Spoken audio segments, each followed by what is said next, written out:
D. Maceman, Ginendonic 1025, 1063 The Game. Broadcasting from the Busy Bee Plumbing, Heating, and Air Conditioning Game Nashville studios, home of the $99 yearly Beehive membership, where the Puzz is always about great service. Willie Donick, Derek Mason, Adam Vingan here with you.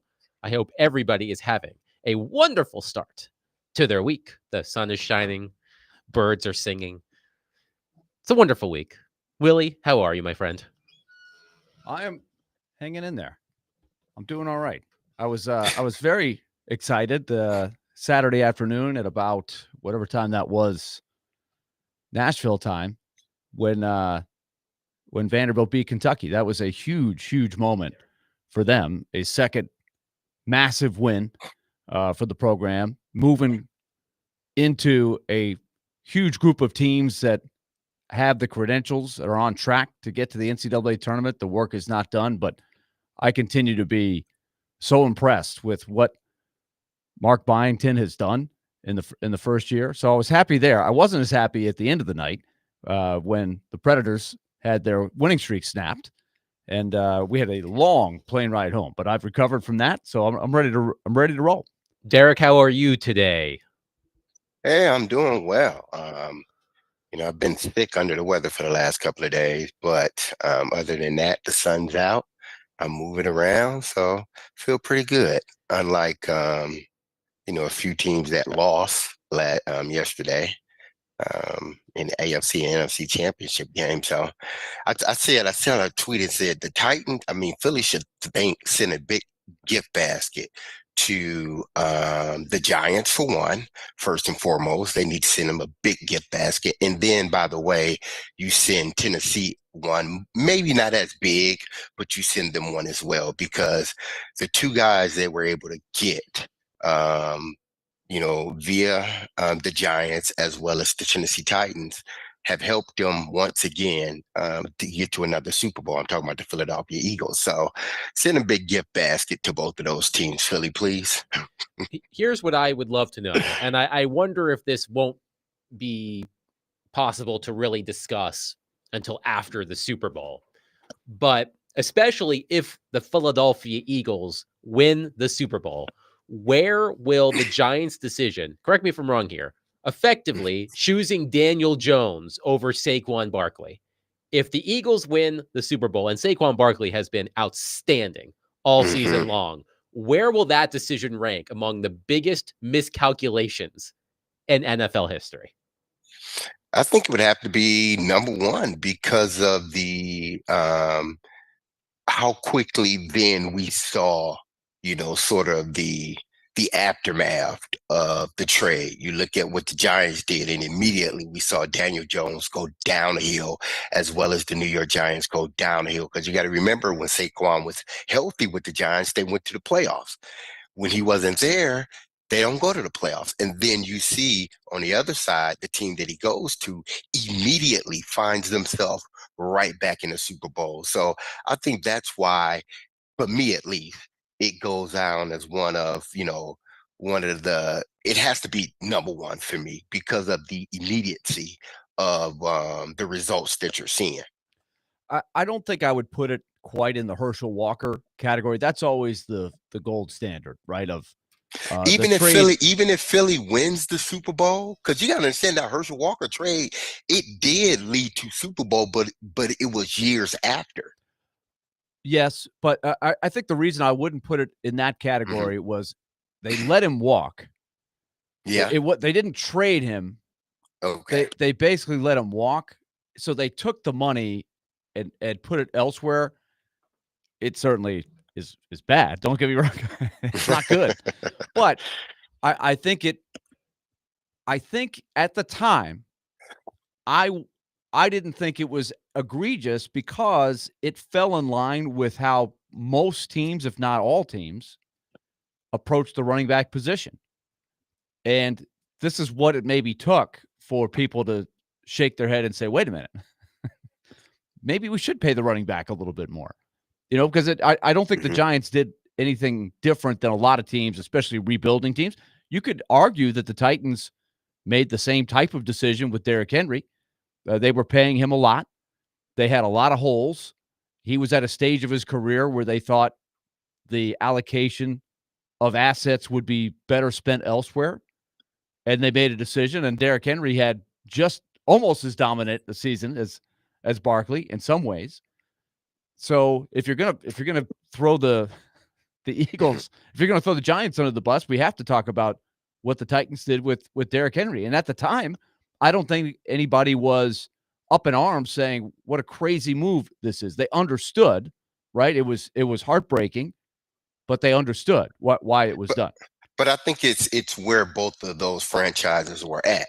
If you look at where the Tennessee Titans were at, they were still a team. They wasn't trying to decide between their, future Hall of Fame running back and a quarterback. They knew who their quarterback was. They allowed him to go on because they just felt he got to a point in his career that they thought the decline was going to start to come. So they figured we can get something before that starts to happen. They were not able to do it. They allowed him to walk via free agency. I think when you look at the Giants, it was basically you were choosing, a elite running back over a okay quarterback. And that basically has shifted your franchise. I don't think what the Titans did with Derrick Henry shifted their franchise. I think them not being able to draft well shifted their franchise. But I think what the Giants did really shifted their franchise. Now, will they be able to recoup, the next following year, which is next season, if they get the quarterback? I don't know. But if they continue to decline, people will look at that, Saquon Barkley incident as the pivotal moment in that franchise's tenure where they started to go downhill.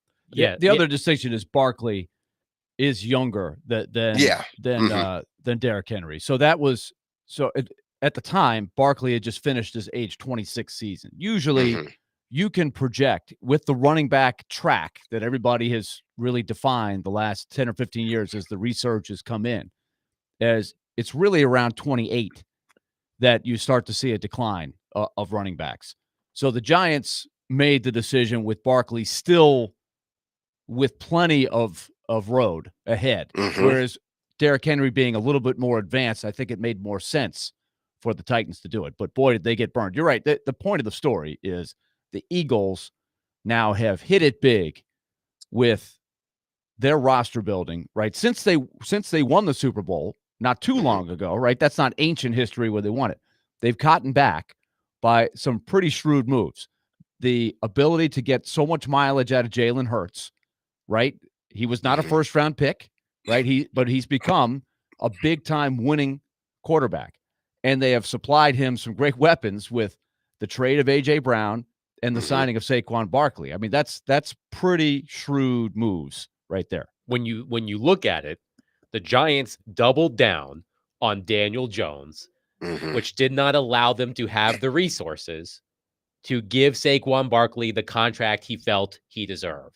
And when you're looking at what Saquon Barkley has meant to the Eagles this season, the fact that Daniel Jones is no longer on the Giants, and who knows where Daniel Jones will be next season, but it's up there, man. It's absolutely up there. He's on the rebound. But at the time, Daniel Jones had won a playoff game when they made that decision, right, to re-up with him. We know how hard it is to find the quarterback. Nobody knows more than Titans fans because they're right there. They're right now at square one trying to say, what are our options here? And none of them look perfect. So the Giants, it wasn't completely unreasonable at the time to think, well, Jones has turned a corner here. He's better than other options. We got to go take our bag, throw it over our shoulder, and start going through the wilderness to find another quarterback. That's not easy.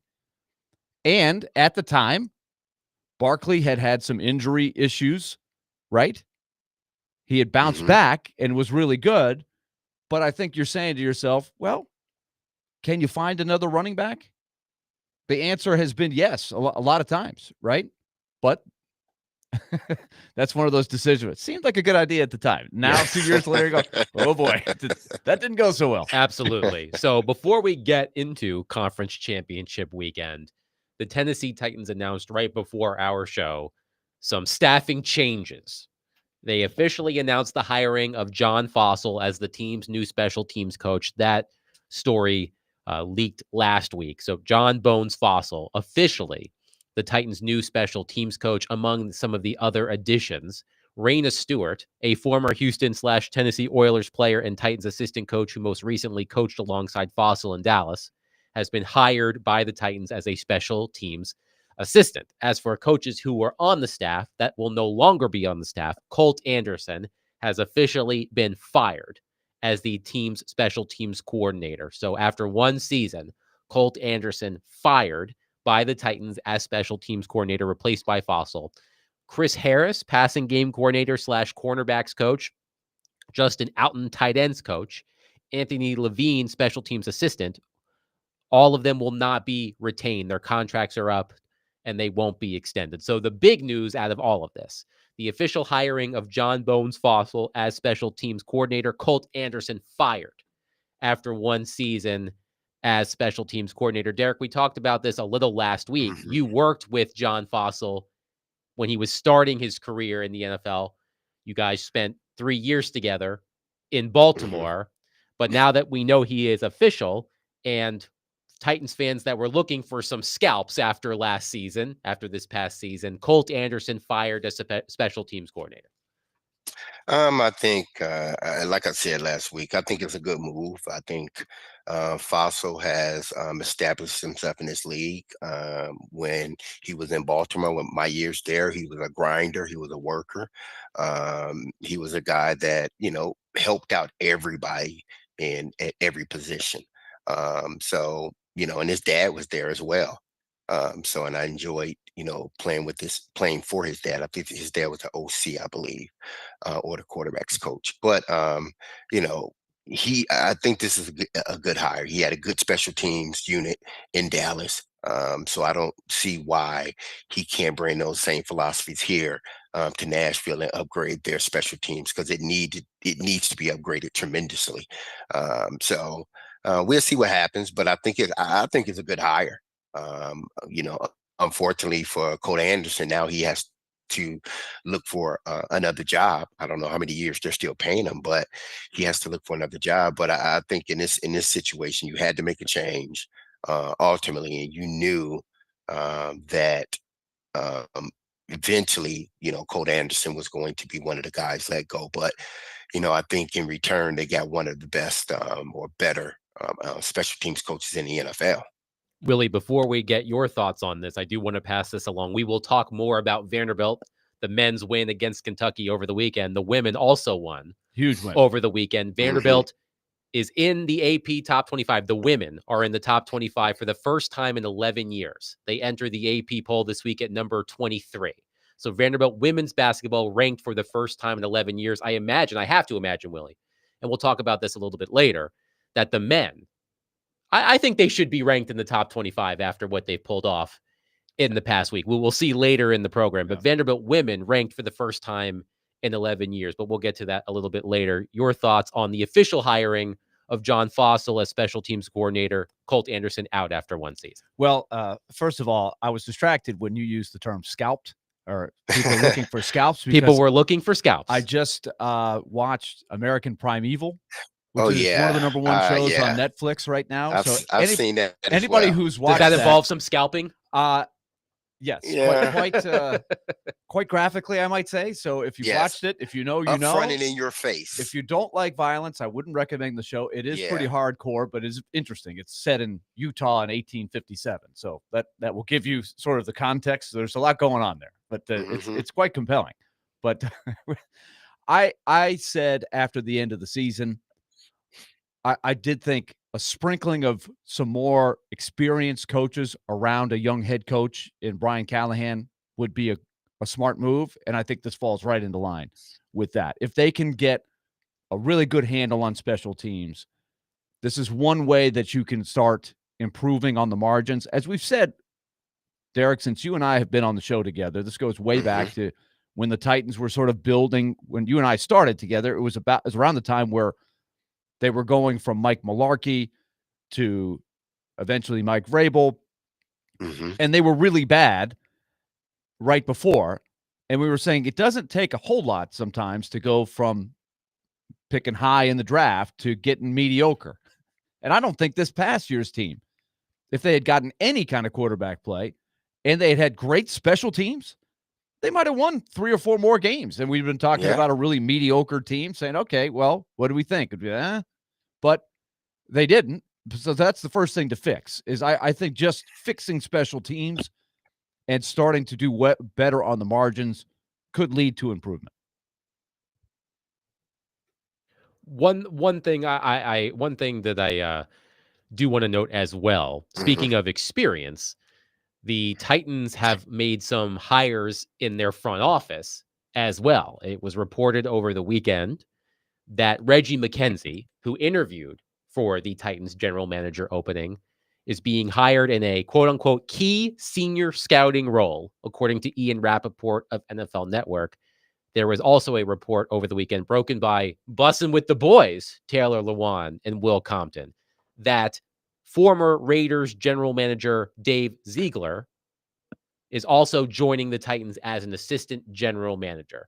So the Titans are adding 2 former GMs, both Raiders GMs, Reggie McKenzie and Dave Ziegler, to their front office to work alongside Mike Borgonzi and Chad Brinker. So a lot of experience entering the Titans front office with Ziegler and McKenzie. This is a great move. I mean, this was the smart move by the Titans because, you go from inexperience to inexperience, and you have to change this team around immediately. Yes, you did say we have patience, but we know how the owner can be. So what do? You got really a first time guy in Brinker. I don't even know what his title is. GM's president, ruler of superior football, whatever it is. And then you got Borgonzi, who's the GM, and it's his first opportunity to be a GM.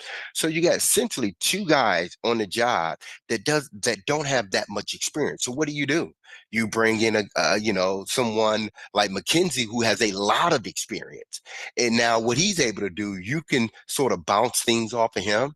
He can sort of be in the background, sort of observe things and give his opinions based on his history and what he would have done or would not have done as a GM. So I think this is a great move by the Tennessee Titans, going out and getting some real experienced guys to help out with this front office. I think that makes sense. In the same thing I just said with the coaching staff is if you've got Borgonzi, you've got Brinker, who really don't have. They're new, right? They're new in their positions. It doesn't mean that they don't know what's going on. It does mean that they've got a great opportunity. So I think surrounding yourself with veteran guys who have been through it can be a really good thing. I also think it seems like this would be a pretty significant investment in these positions that I don't know what they've been paying for this before. I don't recall former GMs being on the staff as assistants before. I'd have to rack my brain. Well, Mike Vrabel money Floyd? Is off the books now because he's been hired by the Patriots. So, but what was Floyd's title when he was with New England? I know it wasn't assistant GM, but he did have a title. He did, and that's a good example of the Patriots brought him on as a very seasoned. He was a senior football advisor for the Patriots from 2009 to 2012. There we go with titles again, right? You can make up any words that you want and put it in a title. But when Floyd, for example, was the GM, I don't recall a former NFL GM being in the mix at all during that, or even when Mike Reinfeld took over for him. I'd have to think back when Rustin Webster was the GM. I don't think they've had that kind of experience, collective experience in the fold at one time. Now the key is having them work all together and having Mike Borgonzi delegate. But I think the bottom line is they know they have got to draft better. They've got to hit on this first pick, what to do with this first pick. Because I had a friend of mine text me, all of the Chiefs' homegrown players that they drafted, not names that we know, not names that I know, but they're in there, right? That's how they continue to win with all of the resources they pay their top guys, the moves that they've made to stay on top. You have to draft well. And And I think if you look at the Titans drafts, and this is where it made it very, very hard for Brian Callahan and Rand Carthon, because you knew the storm was coming because they whiffed so badly on the last 3 drafts of Robinson. 615-737-1025. So according to Ian Rappaport and the Bussin' with the Boys podcast, want to make sure they both get credit. The Tennessee Titans adding expertise to their front office. Reggie McKenzie, Dolphins executive who interviewed for the GM position that went to Mike Borgonzi. He's joining the Titans in a quote-unquote key senior scouting role. And Dave Ziegler, former Raiders GM, is the Titans' new assistant GM. So those two alongside Mike Borgonzi and Chad Brinker in the front office. 615-737-1025. We'll get back into the Titans. We'll also take a quick look at Super Bowl 59. We know the matchup, Eagles, Chiefs. How do we feel about it? Are we experiencing Chiefs fatigue? We'll do that next. Willie Dunnick, Derek Mason, Adam Vingan, 1025-1063, The Game.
Nashville's best deal this week is Single Tree Barbecue in Murfreesboro. Single Tree Barbecue is a local veteran-owned and operated business only serving world-class barbecue with the perfect combinations of sides and desserts.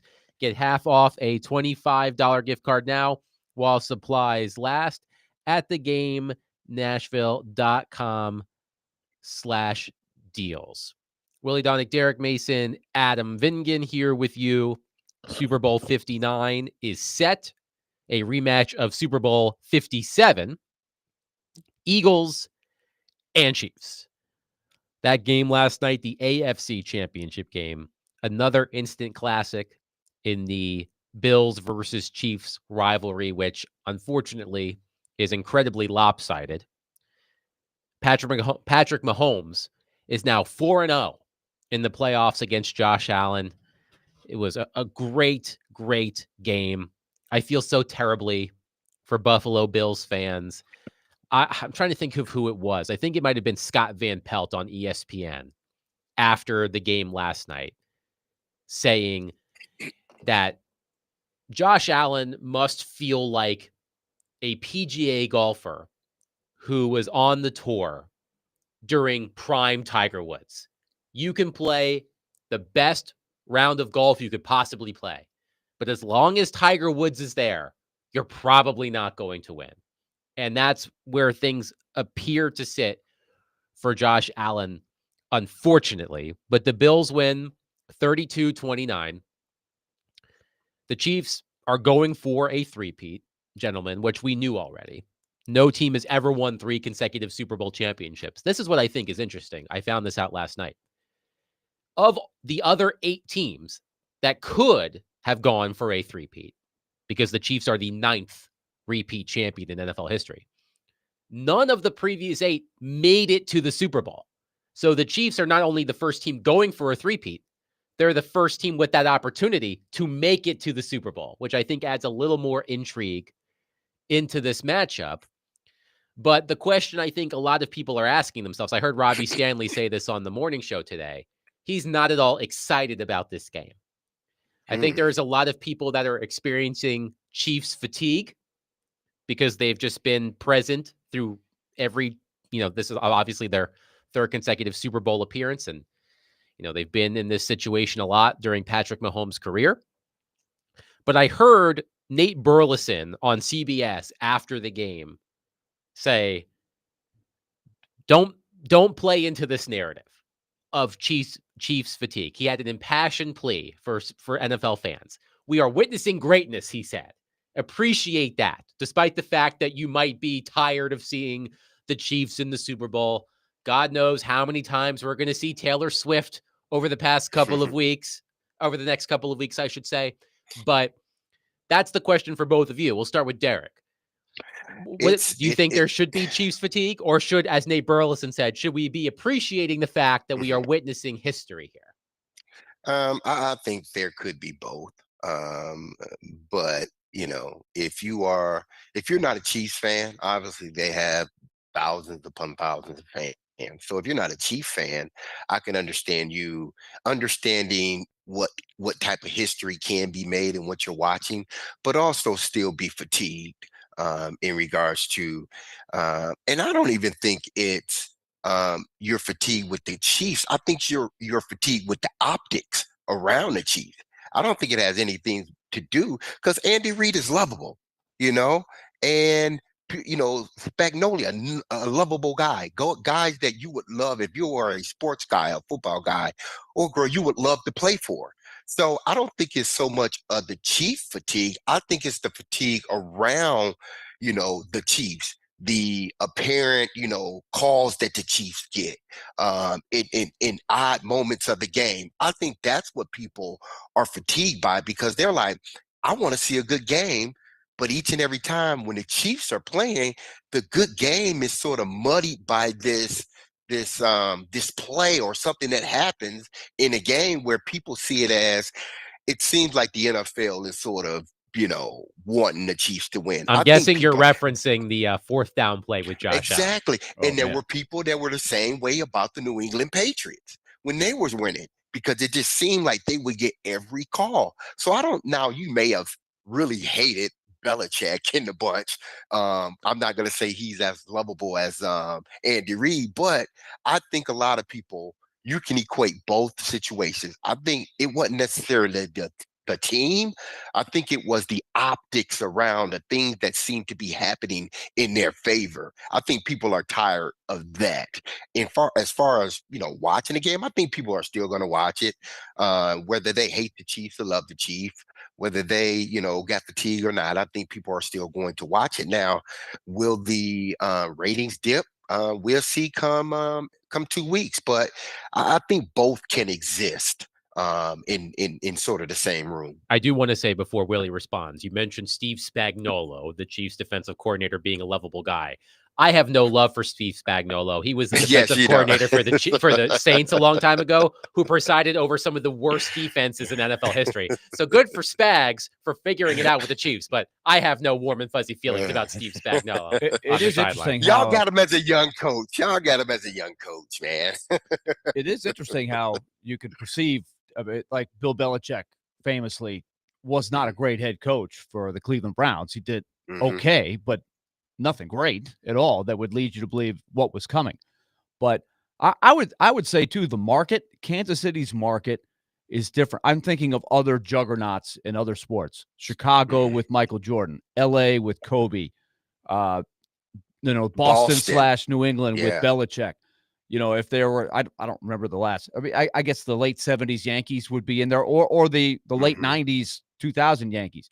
I think there's kind of a bad guy thing that emerges more in the big markets as opposed to Kansas City. I will say the number of times you see those commercials with the Fumblerooski and that does get on your. I mean, they play those commercials every single week amount of times. Yes. The Andy Reid, Patrick Mahomes ones. Man, let's shake it up a little bit, peeps. Let's go. I mean, how about a new one? That's something new now. Come on, guys. It just grates on you after a while. But I will say, I don't have the dislike for the Chiefs as much as I did. I remember like wanting to see who could knock the king of the mountain down. Not that I hated those teams. I respected the heck out of those teams. I didn't like the Yankees because I'm a Mets fan. But like you wanted to see in the same way who could knock the king off the mountain. Who could be the one to dethrone. And so I'm really curious here. Like you said, the history to me wins out.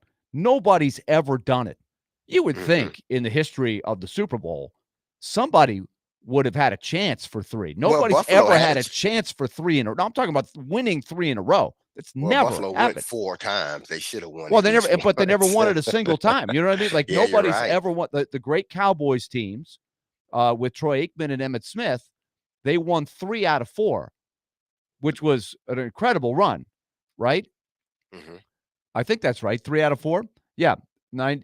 They had back-to-back. Then Steve Young and the 49ers beat them, and those were great 49ers teams. And then the following year, Dion went from the 49ers to the Cowboys, and they won under Barry Switzer. So they won 3 out of 4, which was pretty remarkable. But nobody's ever, like the Steel Curtains of the 70s, those great Bill Walsh, Joe Montana 49ers teams, they never got there 3 years in a row with a chance. So to me, that is what I would be selling big time if I'm selling the Super Bowl. It's must watch for that reason. Dustin in Hopkinsville on our text line says, if Mahomes was a POS, a piece of, he'd get it in terms of the fatigue, but he's a great guy. He didn't agree with his kicker's beliefs, but supported him. He's just a great guy with extreme talent. Same with Andy Reid. They are what every organization strives to be. You're going to get the calls when you're that damn good. It goes hand in hand. If Mahomes wasn't that good, he wouldn't get those calls. I am not one that subscribes to they get all the calls. I just think what wins out for me is it's the same. I thought of a lot for Josh Allen, Karl Malone, and John Stockton, right? It was that same thing where as great as they were and as much as it drove them to try to unseat Jordan, they couldn't do it. It was then you can think of other examples of that, until they broke through the Red Sox, they could not get past the Yankee juggernaut with Jeter and those guys. And you're like, man, that is a special thing to watch. It's Mahomes, like I was wondering if the Bills would even get the ball back, which they did eventually.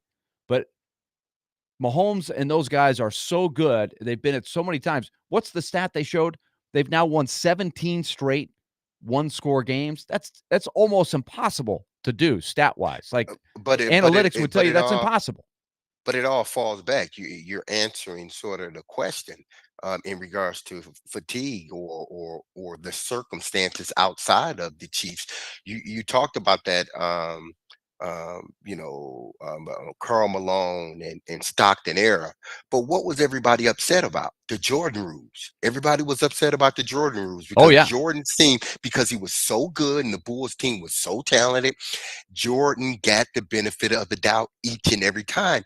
And everybody knows this. Even to this day, people know it. And I think that's why you can ask the question, are you getting fatigued with the Kansas City Chiefs, or are you going to be one that appreciates the history? Again, I don't think it's the fatigue with the Chiefs winning. I think it's the fatigue of the things that happen during the game that people look at as being, hey man, that doesn't seem like that happened, or if that was another quarterback, they wouldn't have made that call. We all said it. We've all, each and every week we talked about, even before they were on this three-peat kick, about how Patrick Mahomes seems to be the guy that gets sort of the benefit of the doubt when it comes to roughing the pass or seemingly hitting them late, or him going out of bounds and skirting the sideline and the team still hitting them. We've talked about this. Nothing's changed. And I think that's the fatigue that people are sort of getting tired of. Not only is Mahomes great, not only is Andy Reid great, but because of their greatness, they're getting the calls that other teams or so you think they get calls? Probably wouldn't get. Yeah, you think they get calls? I do. I believe, and he should. Again, just like Jordan, just like Michael Jordan, they changed the rules for Michael Jordan. It was everybody knows that, you can't deny it. I think Patrick Mahomes is the same way. You cannot, if it's any sort of like a play where it can borderline, they're going to give it to Mahomes. Defensive holding, things like that. You're saying Kelsey? Yeah. No. What I'm saying is this: anything, just like the late hit on the spearing the week prior. Right. That was not spearing. They immediately, as soon as they heard the noise, they threw the flag. That's why now I do think Mahomes is guilty of flopping a lot of times and has gotten a lot of 15-yard penalties. But what I'm saying is, when you're that good, just like Brady, when you're that good, you get the calls. Even on pass interference calls, you get the call. You can't tell me that the play that, I think it was in the Buffalo game, where he threw it to the tight end, the tight end went up to go get it, and the guy was wrapped around him, they did not make the call. But if that's Kelsey and Mahomes, they make that call 100% of the time. 100%. Those are the things, and I'm not saying it's wrong. That's what happens when you are that good as a player, as a coach, and as a team. You, more likely than not, you get the benefit of the doubt. A benefit of the doubt. So I think that's what people are tired of. That right there. That it just seems like if it's one way or the other, it's going to go the Chiefs' way in regards to making calls. I'm not saying that the league is in it, but that's just the perception. And sometimes, perception is reality. 615-737-1025. Are you suffering from Chiefs fatigue? How are you feeling about the Chiefs being back in the Super Bowl? The matchup itself, Eagles, Chiefs for the second time in 3 years. 615-737-1025. Willie Donick, Derek Mason, Adam Vingan, 102.5, 106.3. The Game.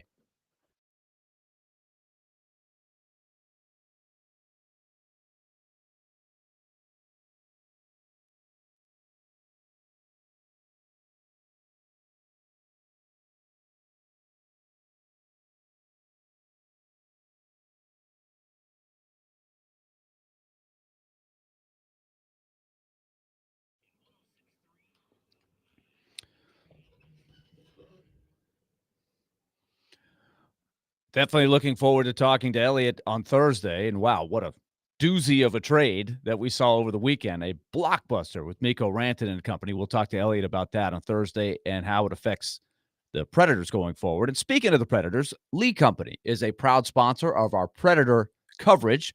Nashville returns home to take on the Vancouver Canucks, a big game on Wednesday night. Nashville has been playing great at home. Can they keep it going? We shall see. Vancouver has been heavy rumored in big trade talks as well. So there's a lot going on right now as we move towards the break, which happens in early February. Lee Company's got you covered when it comes to your home.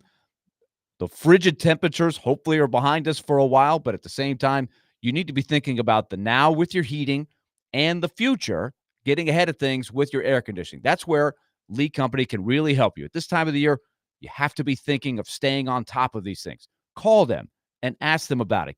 Get your air conditioning unit checked now before the temperatures start to warm up. 615-567-1000 or leecompany.com. And obviously, if you're having trouble with your heater, that same number. Make the appointment, have them come out, and they will help you. 615-567-1000 or leecompany.com. They've been in business since 1944. Lee Company, proud sponsor, Nashville Predators.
Say this to the fan bases out there.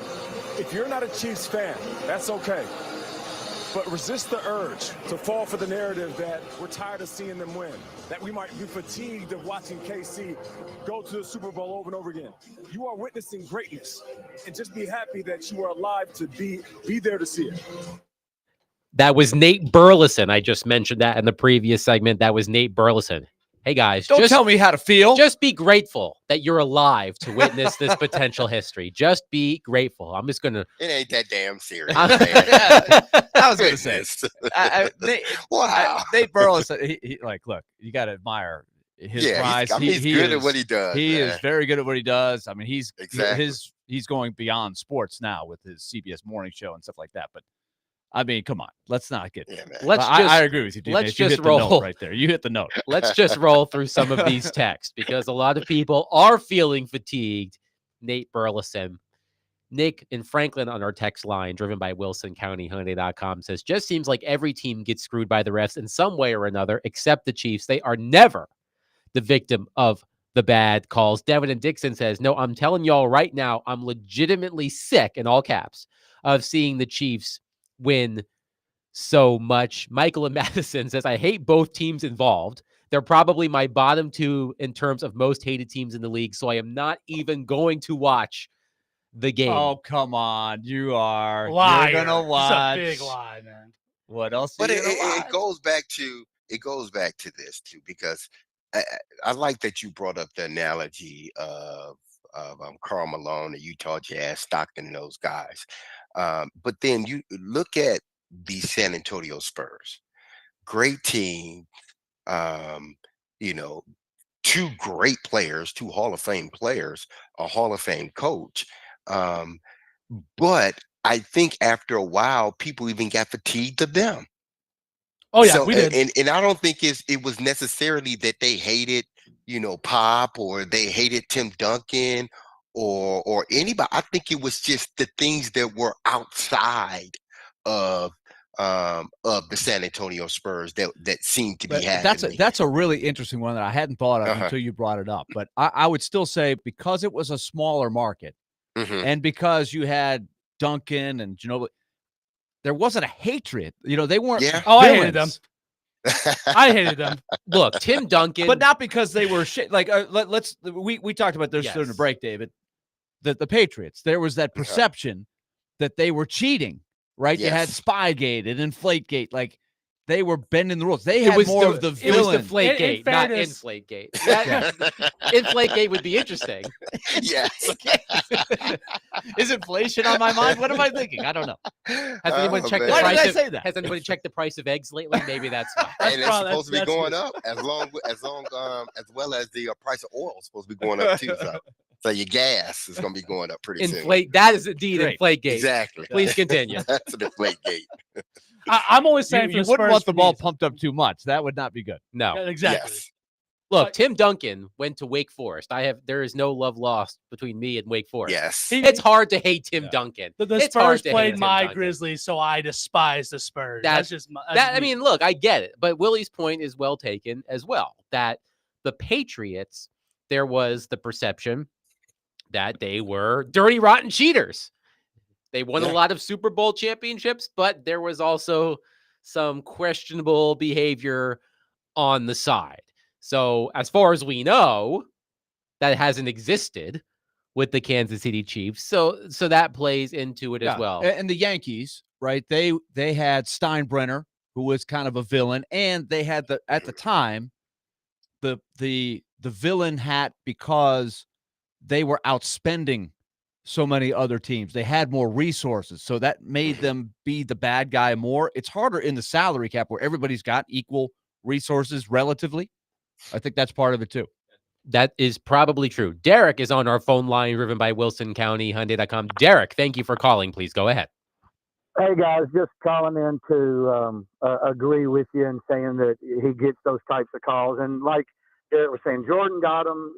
Anybody that's the leader and doing that well, NFL wants to make money, wants to look good, are going to get those types of calls. And I hate it, but they deserve it. As a kid, I hated Dallas because I was a Pittsburgh fan. Dallas won all the time. You always either hate them or love them, but definitely he deserves some of the calls he's getting. That's just the way it is now that they've got Swifty out there. Everybody's watching. Everybody's loving them. It brings money into the NFL. I'll go on that. I know you guys aren't talking Vandy basketball right now. Donnick's a huge fan when you played. Mason, I love you. But when you get into that topic, I'd love to know what you think about them, how far you think they'll go. I'm just super impressed. They're back to where they are. Love listening to you guys. I'll talk to you later. Thanks, Derek. Oh, And yeah. yes, Thank we you. Keep will calling. discuss Keep Vanderbilt. calling. We will Yes. discuss Vanderbilt I want to talk to Horace. Let's later go. in the program.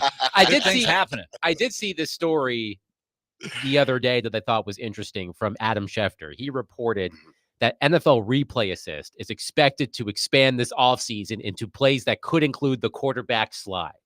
And that seems to, Patrick Mahomes, we've discussed, his sliding, slowing up as he's running out of bounds. Yeah. So according Mhm. to Adam Schefter, the NFL is expected to expand into plays that could include the quarterback slide next season. Very nice. Very nice. I think Well, they need to. they do need to, because I do think this happens in sports. It evolves. The rules, crafty players. It's happened in hockey. There's so much selling of calls. It's not really diving and embellishment, but it is. What about the play they're in just the good at it. Eagles Commanders game yesterday with Saquon Barkley? I totally agree. Yeah. There's flopping in basketball. When you take the charge, it became flopping, and now it didn't used to be a thing, but now it is. You can be called for flopping because of Vlade Divac and all the guys that got good at flopping, right? I'm not going to say anything about Duke basketball, but hey, No such flopping. but hey, they kind of invented the flop on the Shane charge. Battier, Yeah. Shane Battier never took a charge that wasn't actually a charge. Come I'm on. just saying. Floppers. Sure. You knew exactly what I was talking about. Exactly what I was talking about. And now on the sideline, I totally think Saquon Barkley, he gets He didn't hit. flop. You fly. Sit down, You, Quack. you go No, flying. that was a legitimate That was a push. terrible Now, call. hold on. I'm not saying that it was it could have went either way, but he didn't flop. He got pushed and he fell, man. Okay, but I there's a mean- way you can fall extra hard. There was a split second. There was a Willie, split I can second get- between when he stepped No, out of bounds It's and an when art that form. hit It's an happened. art form. I'm not saying it was egregious, but there's Hey, a. Willie, if I'm he going had to let fell- myself go. I'm going to let myself go flying. Maybe I'll slide into a camera person, but some, like the quarterbacks are the worst at it. They know exactly. They know if somebody breathes on them and they push them, they're going to sell it. You have to be good at it because the refs are now starting to get onto them, but it's evolving. Right now, it's a thing, and Yeah. I think now replay has to probably take a look at that. No, I'm not. Listen, I'm just talking about the Saquon situation. I don't That shouldn't have been a penalty.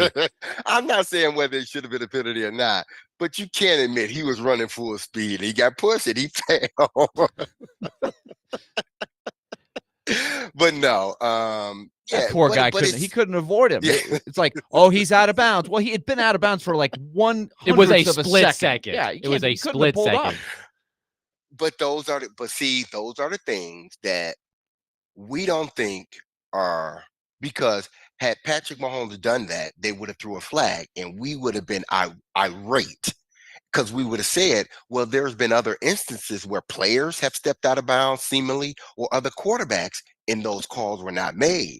I think that's what it's about. It's about people, and our caller even said it's about the perception of, man, the Chiefs seems to get the benefit of the doubt each and every time. But the caller Derek also understood that, hey, it happens that way because these guys are so good. It's just, I think that's what people are fatigued about, that part, about seemingly the Kansas City Chiefs seems to get every crucial call at crucial moments in the game. You can go back to every Super Bowl that they've appeared in, and it seems like they've gotten the call that maybe other teams wouldn't have gotten. 615-737-1025. Eagles, Chiefs, Super Bowl, 2 weeks from yesterday. By the way, just to wrap up this conversation, according to Adam Schefter, penalties during Chiefs' 8-game win streak in playoffs. So this was before the game yesterday. Roughing the passer, Chiefs 0, opponents 6. Unnecessary roughness, Chiefs 1, opponents 4. That was before yesterday's game. Yesterday. So, like it or not, the Chiefs do get the benefit of the doubt, but as some of the texters said, they make the plays. They're, they're a championship winning team and could make history for a reason. 615-737-1025. Coming up next, Shedeur Sanders has met with the Tennessee Titans. We'll get into that coming up next. Willie Donick, Derek Mason, Adam Vingan, 102.5, 106.3 The Game.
D. Mace, Vingan, and Donick, 102.5, 106.3 The Game.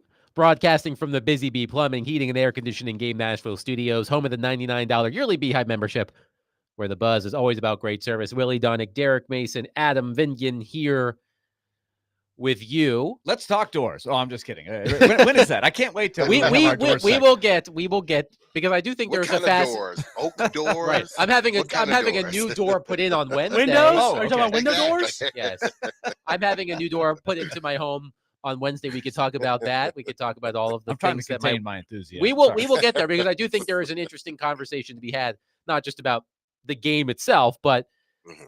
all of that scratch the other that stuff, they've been yes. sending out the door. Yes. By the way, Vanderbilt fined $500,000 for their Yes. third field / Yes. court storming. And it's on top of the first two offenses, Yes. right? There's a That's bill for the right. first and a Right. bill for the second. That and money now- goes directly to the University of Kentucky. Keep it coming. As keep Willie it coming. Donick would certainly say, money well spent beating Kentucky. But we will get into that in a little bit. We're going to talk Shedeur Sanders here, and Adam from Portland wants to join the conversation. Adam, thank you for calling. Please go ahead.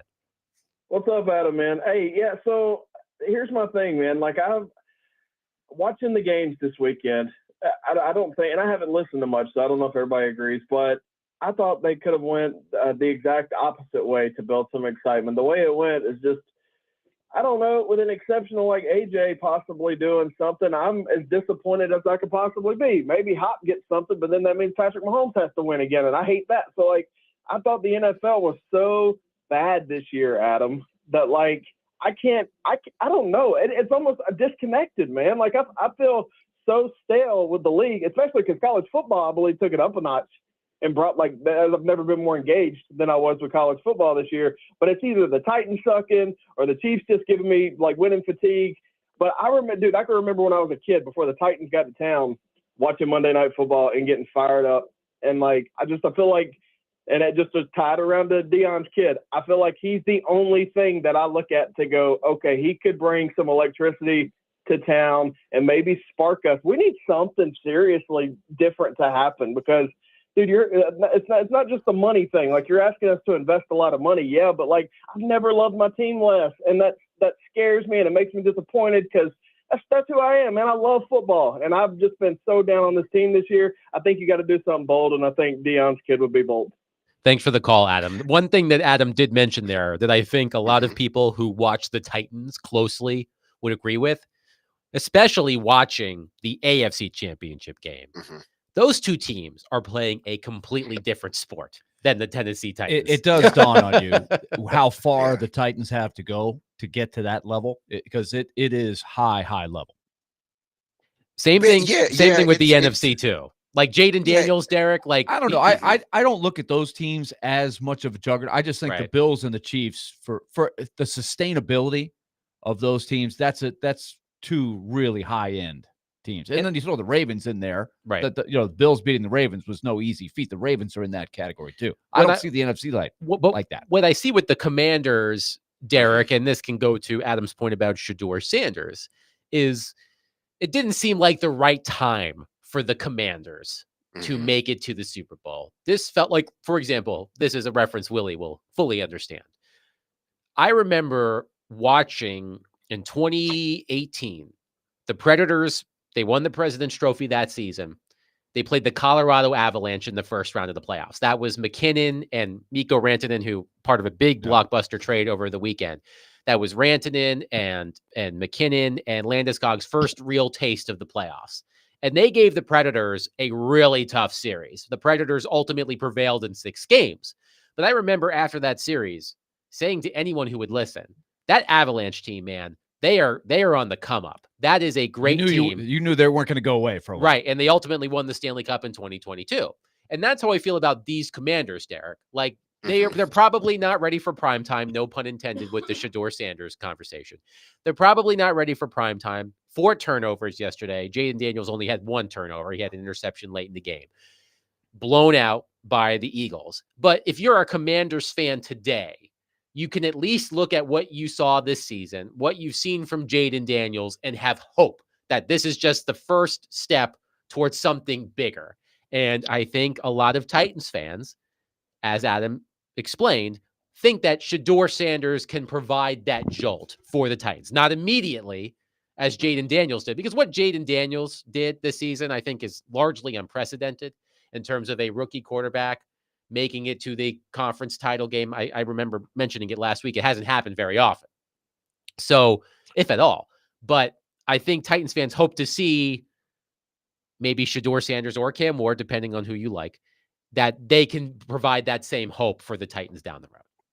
Well, they need to look no further than right up the street. I think Pittsburgh with their rookie quarterback, Ben Roethlisberger. So if any, if Washington wants to look at sort of a template, they can look at that and understand like what he's showing you can be sustainable, but just surround him with the talent. And that's what Pittsburgh did with Ben Roethlisberger. They saw they loved what they saw in him.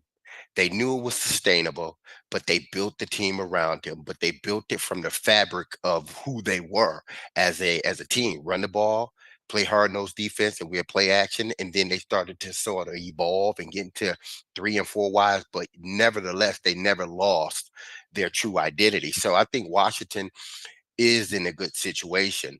Now, to what Adam said, yeah, you gotta get a spark, but it has to be the right spark. Washington needed a spark, but it had to be the right spark. If they don't get Jaden Daniels and they choose to go get someone else, are they the Washington Commanders they are this season? I'm not sure. So if you want a spark, and Adam's right, you do need a spark, but it has to be the right spark. It has to be the spark that's able to be sustained. We saw what happened in Washington with RG3. It was, he started off great, and then all of a sudden, because of injury, that spark was gone very quickly. You don't want that as a team. So to me, understand that spark can come and it can go, but it has to be the right spark in order for it to be sustainable. So whether you get Shedeur Sanders or Cam Ward, it better be the right guy, because if you want to change your fortunes and change your franchise very quickly, that's the only position you can do it at, unless you get a generational, I guess, running back or something like that can elevate the quarterback. The quarterback underneath center, you can do that. But more than likely, if you want to change the team, if you want to change your team's fortune like immediately, you better pick the right spark. Washington picked the right spark. Pittsburgh years ago picked the right spark. I don't think Kansas City needed a spark, but they picked the right guy. So it's all about the guy that you pick, not necessarily, oh, this guy's going to give me spark. He's going to get my team, talked about. And then all of a sudden, it doesn't work. So Shedeur Sanders is down at the East-West Shrine Bowl in Texas, by the way. Also down there, Teron Davenport. He will join us at 1 o'clock. He spoke to Shedeur Sanders. He's down at the East-West Shrine Bowl. We'll discuss all of that with TD at 1 o'clock. So Shedeur Sanders not practicing, not playing in the East-West Shrine Bowl. We can talk about that a little bit. But he met with the Tennessee Titans, among others, on Friday. I did like this note in Teron's story. The Titans met with Shedeur Sanders for 45 minutes. The meeting also included a surprise FaceTime call from Deion Sanders. I wonder what that FaceTime surprise? Why would anyone be surprised? Exactly. Surprise. What a surprise. Deion's calling. Somebody tipped him. Hi, he was Dad. in the room. Right. Hi, Dad. So Shedeur Sanders dressed reporters on, I believe, it must have been Friday or Saturday. Mhm. And here's part of what Shedeur Sanders said about his prospects as the number 1 pick in the draft. Shedeur, what do you think is the most important attribute as you work into the NFL at playing the quarterback position at the highest level? Decision making.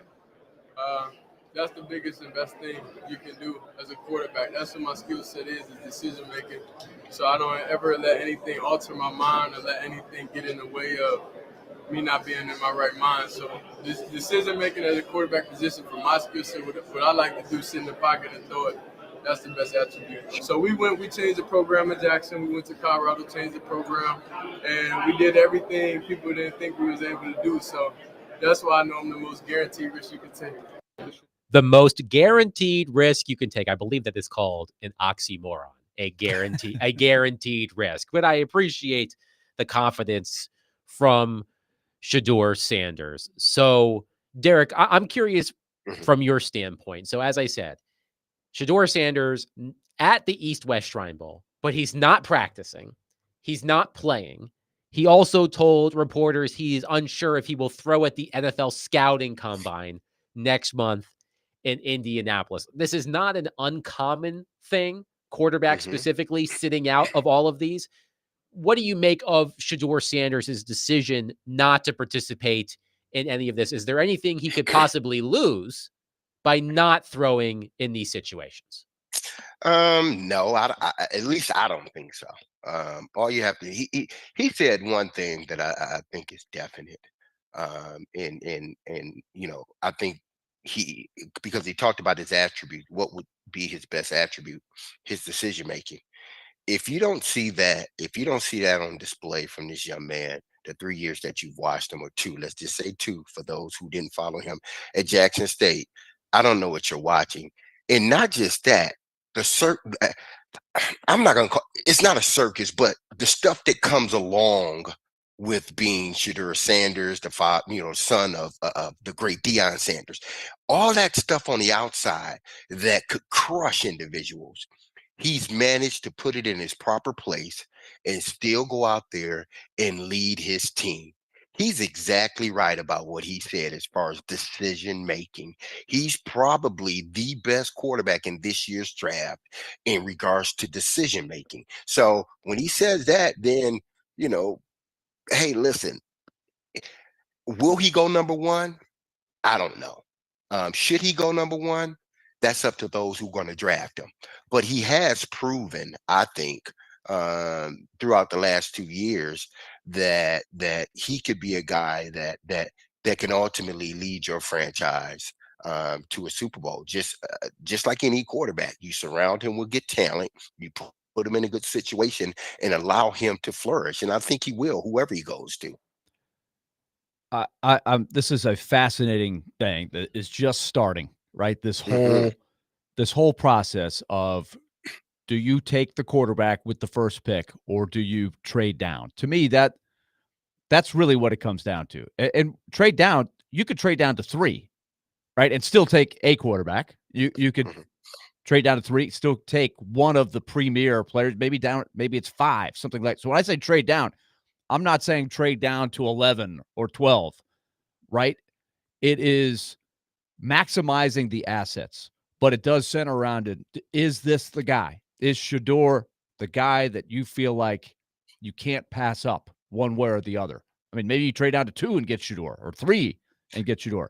But one thing about him specifically that has caught my attention is when you watched him the last couple of years at Colorado, and I did watch him a little bit at Jackson State, but I always wondered, okay, how does it translate as he moves up against better competition? The Colorado teams, they did not protect him very well, right? There were a lot of plays where he had to make quick decisions. He was under pressure. Like I go back, the example I always use is a Matt Leinart, or maybe even somebody like an A.J. McCarron on a loaded team. Mac Jones might be an example, right? Just more recently, where there were so many weapons around these guys and the offensive line was so good. There just wasn't that much duress and adversity those guys would face week in and week out. Shedeur didn't have that. Right now, Shedeur was throwing to Travis Hunter, and he had some other good receivers, but their offensive line was not good. And so I think that could end up being a pretty good strength that he has dealt with that other premier quarterbacks haven't at the college level always had to do, because he didn't have – there were a lot of plays that were not on time, and he had to be able to find ways to make it work. So that part of it. But that being said, I do think it's going to be a very different thing. That's what everybody always says. It's a different game that they're playing in the NFL as opposed to the NCAA, no matter where you come from.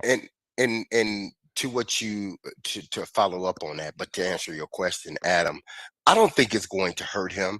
People thought that Marvin Harrison Jr. not working out for scouts or not doing certain things was going to help him.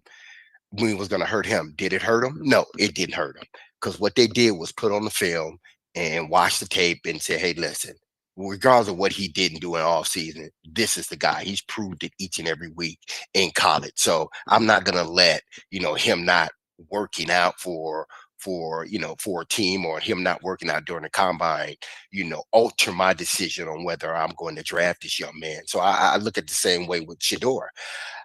There may be a team or two that may, look at it as possibly a negative. But my thing is, if you want a quarterback, if you need a quarterback, and you think Shador Sanders is that guy, you're not gonna look at, well, he didn't, practice you didn't play in the Shrine Bowl. I'm glad. If I'm a GM, I'm hoping he doesn't play in the Shrine Bowl if I'm looking to draft him, because I don't want him to get hurt. And then in regards to the combine, listen, there's been plenty of quarterbacks that have went to the combine and didn't do anything. And each and every year we have the same old argument. Should he throw or should he not throw? Is he hurting himself or is he not hurting himself? I guarantee you, every top quarterback, every guy that was legitimate top quarterback that didn't throw in the combine, I don't think it altered where they went in the draft, because ultimately it's turn on the tape. Are the things we looking for, does he have them? He does. Okay. As long as he throwing on his pro day, that's all we really care about. The other thing, Willie, too, is this is not, as we've heard a lot, this is not a loaded quarterback class. It's Shador Sanders and Cam Ward, and there appears to be a drop-off between second and third. So I imagine if there were more qualified quarterbacks who could go number one, perhaps that would encourage Shador Sanders to throw. But to Derek's point, considering that this quarterback class is not expected to be a top of the line quarterback class, he's probably not losing a lot of leverage by not playing.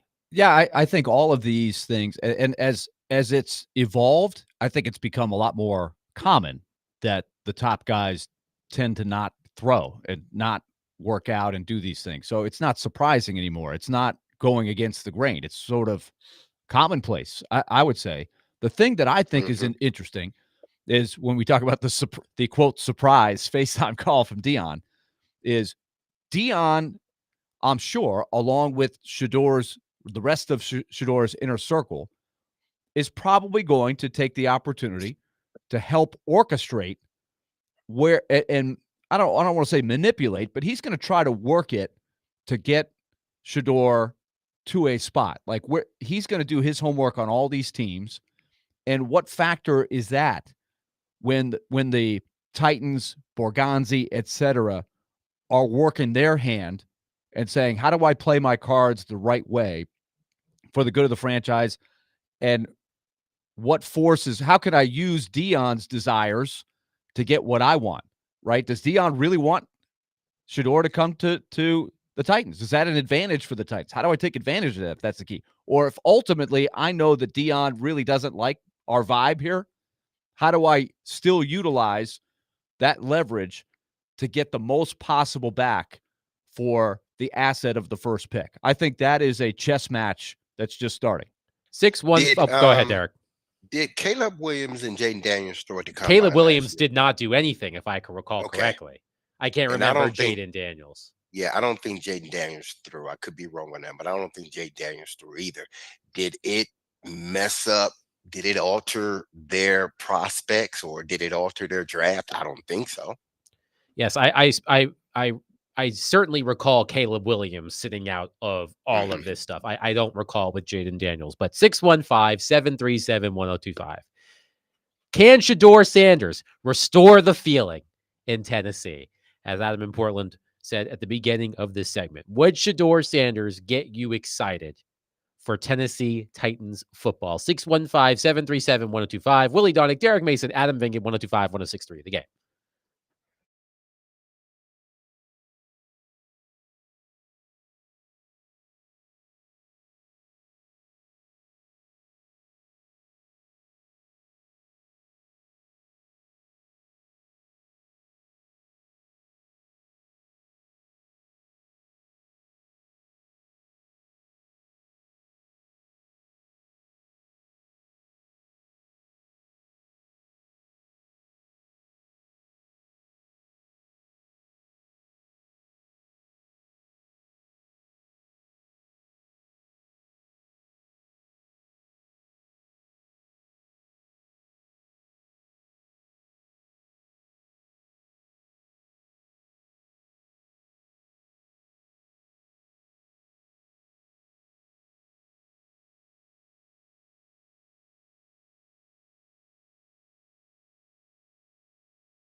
So many people, they look at your dad and say, like, that's his involvement is a bad thing, but how much has that been a positive thing for you, just to be ready for these bright lights? I ain't know your parents, being involved in wanting the best for you is a problem. Right. I think as parents, each and every one would want the best for their kids. So the fact that he has an opportunity to do that for me and he has the best quarterback in the country, he's supposed to do that. That was Shedeur Sanders talking about his dad, Deion. Great question by Teron Davenport, by the way, who will join us at 1 o'clock. Willie Donick, Derek Mason, Adam Vingan here with you. That's a part of this conversation as well. We've talked about Deion Sanders, his involvement in Shedeur Sanders' life, and I agree with Shedeur Sanders. When is it ever a bad thing for your parents to care about your success? But I think we can have a pretty long discussion about that. Yes. Because there's a lot of layers to that, Yes. depending on your perspective. But it's the answer that Shedeur should give, and it's the right answer. But it is it's a complex question, more complex than you would think. It sounds like a simple answer, but I think all of us who have done travel sports have seen some parents that, hey, you want your parents to be involved. Well, wait a minute. Let's talk about I refer to the ones with their fingers through the fence post, yelling at their kid from the dugout or from the fence along the foul line. Say, that's the kind of involvement that can get a little too much. There is a helicopter parents kind of thing. I've referred to Deion Sanders as a stage mom. Someone who's a pageant mom who's overbearing, but then there's the other side, right? That I think Shedeur is bringing to the table. There's been a lot of players that have come up through the ranks whose parents, they wish they had parents to be involved, and they haven't been involved because of one reason or another, right? So you don't have support, and they've had to figure it out on their own. That, I think, is a very important perspective as well. Derek, talking about Shedeur Sanders and helicopter parents, Willie, here's my requisite Simpsons reference for the program. There's a very famous episode about Bart and Lisa playing hockey. And Bart, wins the game, and Homer comes up to him and says, "All right, son, you've lived up to your end of the agreement, so I'll live up to mine. Here's your turtle, alive and well." like he stole his pet turtle, threatening to kill threatening to kill him. But anyway, that's for Chase.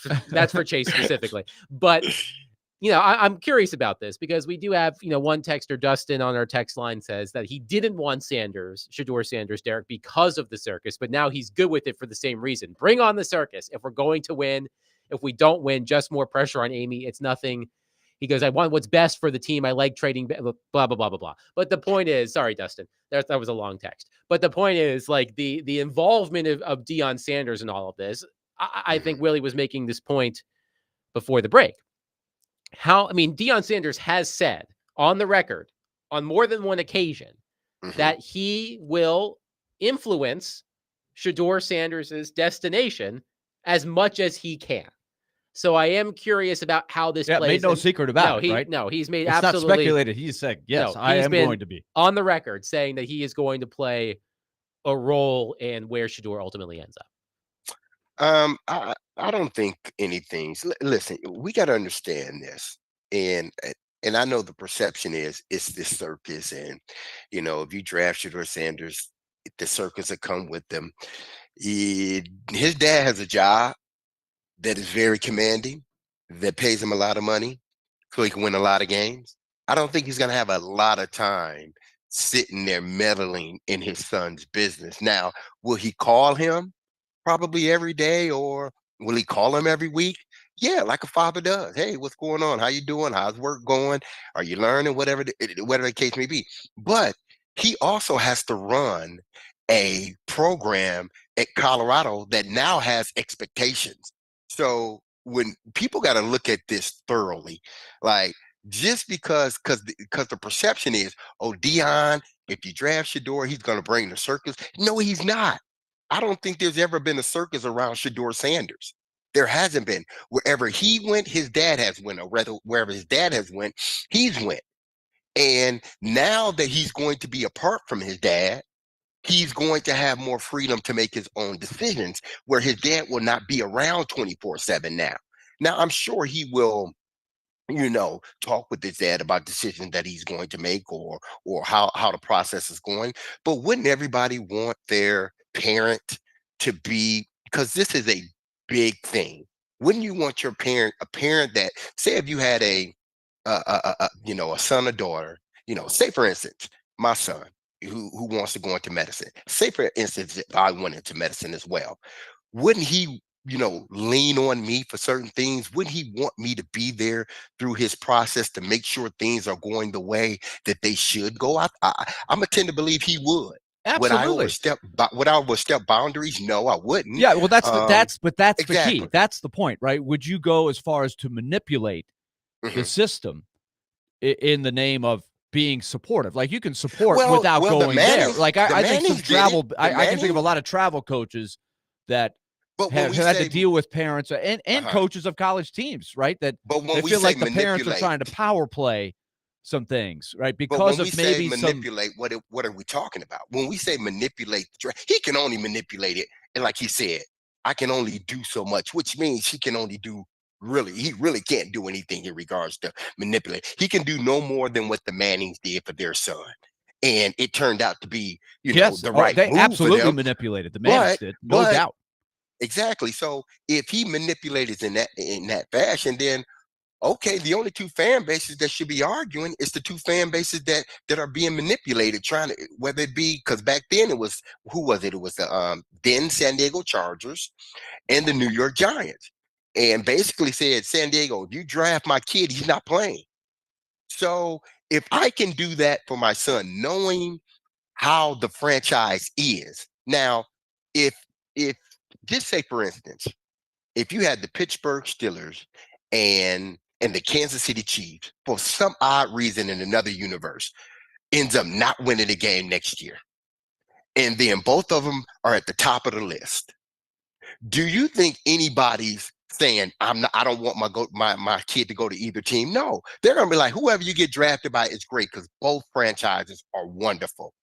Now, when you have two franchises at the top, one seems to be a good franchise and the other seems to be a franchise that don't know what they're doing, then yeah, I should be, if I'm going to try to help my son have a prosperous career, I'm going to try to manipulate it as much as I can so my son doesn't go to the franchise that has proven they cannot produce a quarterback. But the other franchise has proven. So I would rather my son get drafted by that franchise rather than the other franchise. Jerry I is on. think that's okay. Sorry, Derek. No, Jerry go is ahead. on our phone line, driven by WilsonCountyHunter.com. Jerry, thank you for calling. Please go ahead. Hey guys, being that Dion has been coaching him through all the levels, how do you think he's going to be without Dion overseeing certain parts of his game? And who would be the one to take over that? Thanks for the call, Jerry. Why don't you answer that one, Derek? He wants to know if Shedeur Sanders will be impacted at all by the fact that Deion Sanders won't be coaching him, and who on the Titan staff, if I have this correctly, who on the Titan staff will take over a lot of those responsibilities. Here's the deal. What position did Deion Sanders play? Cornerback. Defensive back. Yes, absolutely. So do you actually think that Deion Sanders was coaching his son, like coaching him? Yeah, he coached him because he was a part of the team. But do you actually believe that Deion Sanders was the one that was his quarterback's coach? No, he went out and hired guys that can either train him up, or he put guys on his staff that can sort of teach his son the things that he needed to know in regards to being a quarterback. Okay, but let me throw this out there, D. Mason. I'm not saying this is what's going to happen, but let me paint the scenario that happens a lot with dads who like to get involved, right? And the pressure it puts on the coach. Who is the Titans quarterback coach right now? Bo Hardegree. Okay. Yeah, Bo Hardegree. Bo Hardegree. Who interviewed for the Bears offensive coordinator job, I believe. But is Bo Hardegree a guy that has any kind of real credibility in the game? Not really, right? He's not a big household name. But okay, Brian just hear me out. does. Hear me out. Yes, Callahan does. But Callahan still, relatively speaking, is not, he doesn't have status like Deion's got status. Deion in name alone has got incredible amounts of. Deion Sanders was on Colbert the other night. I think it was Yeah. last Yes. night. Okay, so hear me out. Let's paint a hypothetical. Shador is quarterbacking the Titans, Mhm. and the Titans are struggling, like most rookie quarterbacks are. This is what I could see happen. This is what does happen in other scenarios. Hey, I'm the dad. My son's Mhm. struggling. The coach isn't doing a good job. I don't think the coach is doing a good job. I know football. And you can supplant that sport with a dad who used to play college baseball or professional baseball. I've seen it a million times, and it happens in soccer as well. They're not using my kid right. I think he could do better. What's going on? Let me call the coach. And this drives the coaches crazy, right? Hey, I know what I'm doing here. I'm with your son every day. This is only making it harder on him, and it's making it harder on the team. That is just a principle that happens a lot, and it turns out different ways. Hopefully it works out okay, but it can become a real problem. I've seen dads pull their sons out of a program because they didn't like how their son was being coached. And they start a whole new program, or they go to a different program because they don't like how it's happening. I'm just saying that dynamic happens at all levels, but especially with a guy like Deion, who's got power, that could be a very tenuous thing that develops. It's only because he loves his son. It's not coming from a bad place, but I can just see that possibly going down. And it has nothing to do with whether Deion knows about quarterbacking specifically, but he's going to say, I know football and I know my son. If he doesn't think his son's being used properly, he could get involved, which creates a situation. I don't think there's been, at least not to my knowledge, and I could be wrong on this. And again, if I'm wrong, then I will stand corrected. But I don't think there's been any parent. Now, we have seen family members say things via social media. We've seen that, but I don't think there's been any parent that has, called the head coach or the position coach and say, my son is this, or you need to be doing that. I know football. I think those that have, especially those that play the game, they may not always agree with what's going on, but they know there's a line they're not going to cross. Just like Manning knew that once his son got there was a line he wasn't going to cross, because now that your son is on a team, that's the team's responsibility. I need not get into that. Now I can talk to my son on the side, or I can call one of my buddies like, man, what are you seeing? Like, what's going on?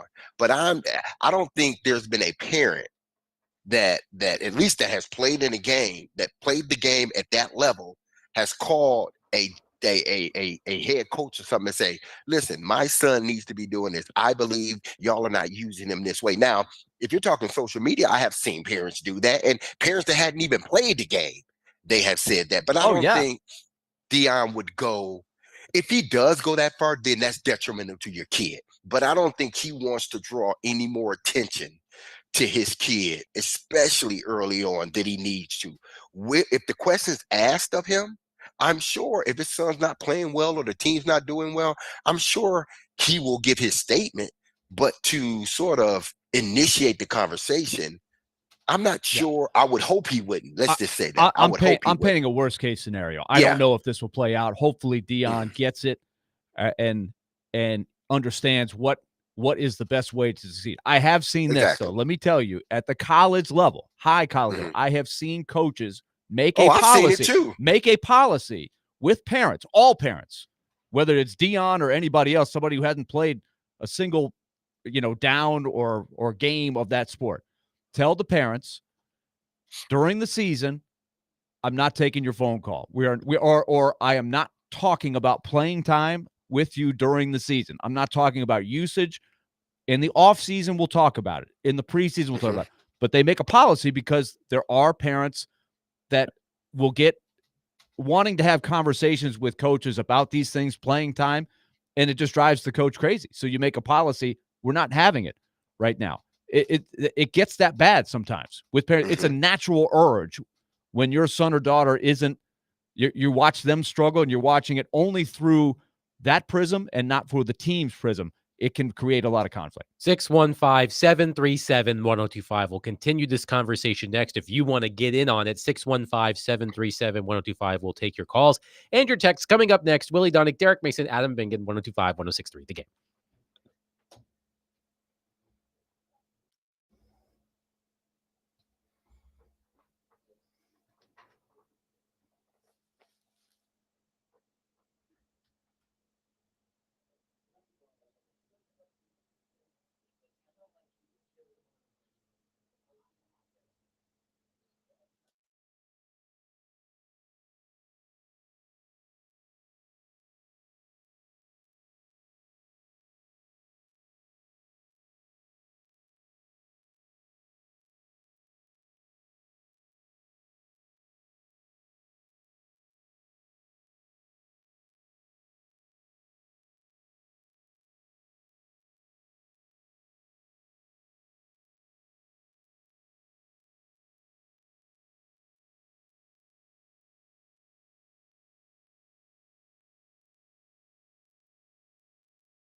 D. Mace, Vingan, and Donick, 1025, 1063. The Game. Willie Donick, Derek Mason, Adam Vingan here with you.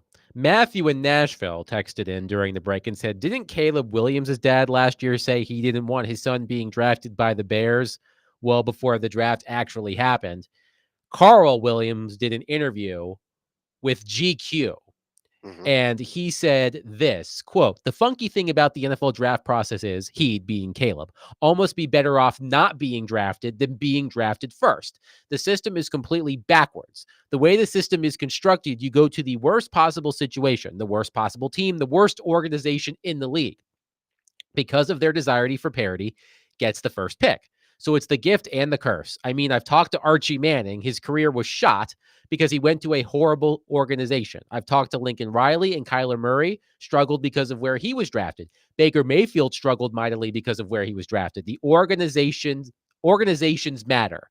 And then he eventually said he's got 2 shots at the apple. So if there's not a good situation, the truth is he can come back to school. He ultimately didn't do that, of course. It was indeed drafted by the Bears. But that's Caleb Williams' father, kind of muddying the waters a little bit, Derek, to Willie's point before the break. But I don't think anyone looked at that and say, oh, well, because of what his dad says, the Chicago Bears are not going to draft him, or the Chicago Bears are going to pass up on him, or he's going to enter back into college. I think that was just a father looking at the draft and making a opinion based upon, in theory, yeah, what he says. It is sort of backwards, but that's every sport, just about.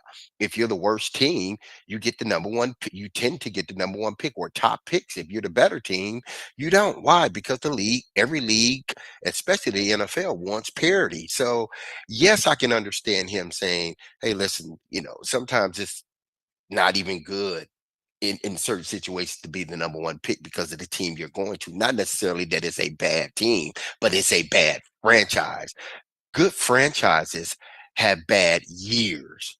Bad franchises have bad decades. It's not about years. So I can understand from his standpoint what he was saying there. But, I think once the process really got going, he sort of backed up and understood, other than me saying, to a journalist or a sports reporter that, hey, listen, this is how I feel. This is where, I feel the NFL is sort of backwards. Other than that, there was nothing more that he could do. He said his piece and he sort of kind of let the process take care of itself. So again, parents, and especially nowadays, parents are going to say things, especially if they're close to their kid. They're going to say things outside to the media. But I think once it come down to it, they're not going to, alter the draft that much. Especially now when we know getting a quarterback is a premium. Teams are not gonna let a parent alter the draft. Now, if he has a year left, then he's going to declare early or he's not, because it gets to a point where that cutoff line is either you're declaring or you're entering the draft. And once you enter the draft, listen, if I draft you, you can't do anything. Your rights belong to me. That's just how the NFL is. So no disrespect to Caleb Williams' dad, but to Willie's point, Deion Sanders is in a whole other stratosphere, of course, when it comes to the outsized influence he can have on this process. I wonder, like Willie, because Deion Sanders has not been shy about saying that if he can have influence on this decision, he will have influence on this decision. But I guess to your point, Derek, you mentioned this. The Titans have not been a good franchise in recent years, but if you squint and look real far, not too far in the past, but if you squint real hard, you could look at a time not too long ago where the Titans were a respectable franchise. So maybe this is a franchise that has had bad years. I don't think this is a bad franchise, because remember, we've seen some winning. A lot of winning from this team, obviously early on, and then they had another period, and then obviously the period 3 years ago where they were, for that 4 or 5 year period, they were a good team. So I think, Is it the greatest franchise? Probably not. But I don't think it's a horrible franchise. Again, bad, horrible franchises. The Detroit Lions, that was a bad franchise. I'm, you, I'm saying ask somebody from Detroit. Well, you can ask me. That was a bad franchise. That's what I'm talking about. The Cleveland Browns, that's a bad. Those franchises that for decades they hadn't been able to get out the cellar long enough. The Titans hadn't been that way, so I don't consider the Titans a bad franchise. I consider that they've had some bad years and they need to straighten it out before they come a bad franchise. I'm going to circle back to me, the important part to keep in mind if you are Mike Borgonzi, and that is, I think you try to get as much information as you can on what Deion thinks, and at the end of the day, how do you use the Shedeur Sanders opinions, the Sanders family desires? Where do they want Shedeur to end up? How do you use that to your advantage either way? If they want Shedeur to become a Titan, try to use that to your advantage. That might allow you to trade down and still get him. If he doesn't want to be a Titan, how do you use whatever team he does desire to be on? How do you use that to your advantage? How do you make a deal with that team to say, you want Shedeur? Come through Nashville to get him. To me, that is the game that you're playing if you're at the Titans. Dylan on our text line says, Rome Odunze's dad posted clips of his son throughout the season being open, but Caleb Williams missing him and then blaming the failure of his son on Caleb Williams. I just don't want a situation like that where Deion Sanders is posting clips showing how everyone else around him is the reason why Shedeur is failing. That's what I was getting at before. Yeah. I think that there are some teams that would shy away for that reason. Yeah. Yes. Chol is on our phone line, driven by Wilson County, Hyundai.com. Chol, thank you for waiting. Please go ahead. Oh, yeah. I think you guys made my point about talking about Deion Sanders. But I think for the Titans, they have to make sure if Shedeur is our number one, make sure that Deion is okay, because you don't want to pick him and then you say, no, we're not going there, because that'd be a horrible. And I was down on Cameron Hall, and he said if a team, he already knows where his son are going. They already made up his mind, but it's up to the team to make sure that it's not going to happen, because you don't want to get to the draft day and say our number one is Shedeur, and they be like, no, we're not going there. So that's going to be a horrible, engagement. Be like sitting down, will you marry me? And a woman looking, I'll be like, no, I don't think so. Thank you. Thanks, Chol. Thanks, Chol. So the reference he's making is that Deion Sanders did an interview recently on the Tamron Hall show, and she asked him, have you told him privately who you would like for him to play for? Deion responded, it's not like that. It's not like who I would like for him to play for. It's a couple of teams that I won't allow him to play for. So it's not like that, but this is my profession. I know what's behind the curtain. We ain't got to get back there for me to understand what's behind the curtain and what's not prominent for my son. I'm not doing it. That was Deion Sanders on the Tamron Hall show. But this again is publicly putting it out there that Deion is in the game. Deion is in this game. He is going to do his homework, make his recommendations, and try to work the system accordingly. And not all dads can do that. But I think he can, right? He can and he will. 615-737-1025. Speaking of Shedeur Sanders, Teron Davenport had an opportunity to interview Shedeur Sanders. He is at the East-West Shrine Bowl in Texas. He'll take time out of his busy schedule to join us. Coming up next, we'll talk more about Shedeur Sanders and the Titans with Teron Davenport, ESPN NFL Nation Titans reporter. Coming up next, Willie Dunnick, Derek Mason, Adam Vingan, 102.5, 106.3 The Game.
D. Mace, Vin, Ginadonic, 102.5, 106.3 The Game, broadcasting from the Busy Bee Plumbing, Heating, and Air Conditioning Game Nashville studios, home of the $99 yearly Beehive membership, where the buzz is always about great service. Willie Donick, Derek Mason, Adam Vingan here with you, joined on our phone line, driven by WilsonCountyHyundai.com, by Teron Davenport, who is live in Texas at the East-West Shrine Bowl. And Teron, this is perfect timing, because I was just looking at the TV over my shoulder. First Take was on, and the subject was Shedeur Sanders defends Deion's involvement in his career, a question that you asked Shedeur Sanders during his during his media availability at the East-West Shrine Bowl. We played that cut earlier in the program. In your opportunity to be around Shedeur Sanders, ask him some questions. What are your impressions of Sanders as an NFL draft prospect and as a young man? Yeah, no, I'll speak as a young man because that's pretty much what we're coming off of after seeing him this week. And I think, I approached him in the food court. I watched him as he came in, and, all the kids and other people were approaching him. He was on his phone. He got off his phone and took pictures and did all that. And then when I approached him, he's very willing to talk, introduce myself. And he's like, oh, yeah, I know you're the one always talking about me on Twitter. And so it was pretty cool to know that, like, he's kind of in tune from that perspective. And just in talking to him in the interviews and stuff like that, he is a very well thought out kid. He's a mature kid. And I will tell you this, I was standing there when he came out of the meeting with the Titans, and then, their different members of their brass came out. And it was like, when you first meet your girlfriend, you know what I mean, how excited you are. It was that same type of excitement from them. So he obviously made a good impression. Let's talk about that meeting a little bit. He met with the Titans for around 45 minutes, you reported, on Friday. There was even a FaceTime appearance by Deion Sanders in this meeting. In talking with Titans brass, what can you tell us about how that meeting went and what their impressions were of Shedeur Sanders? The maturity, they really liked that. And, Brian Callahan was impressed with just how it really does seem like the bright lights. There's no moment that's too big for him.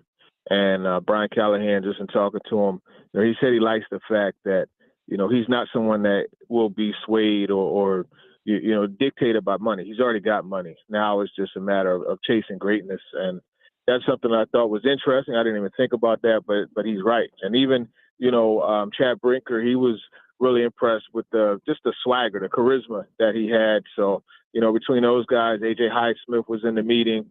Kalen Reed was in the meeting. A whole bunch of folks were in there, and they're going to meet with him again.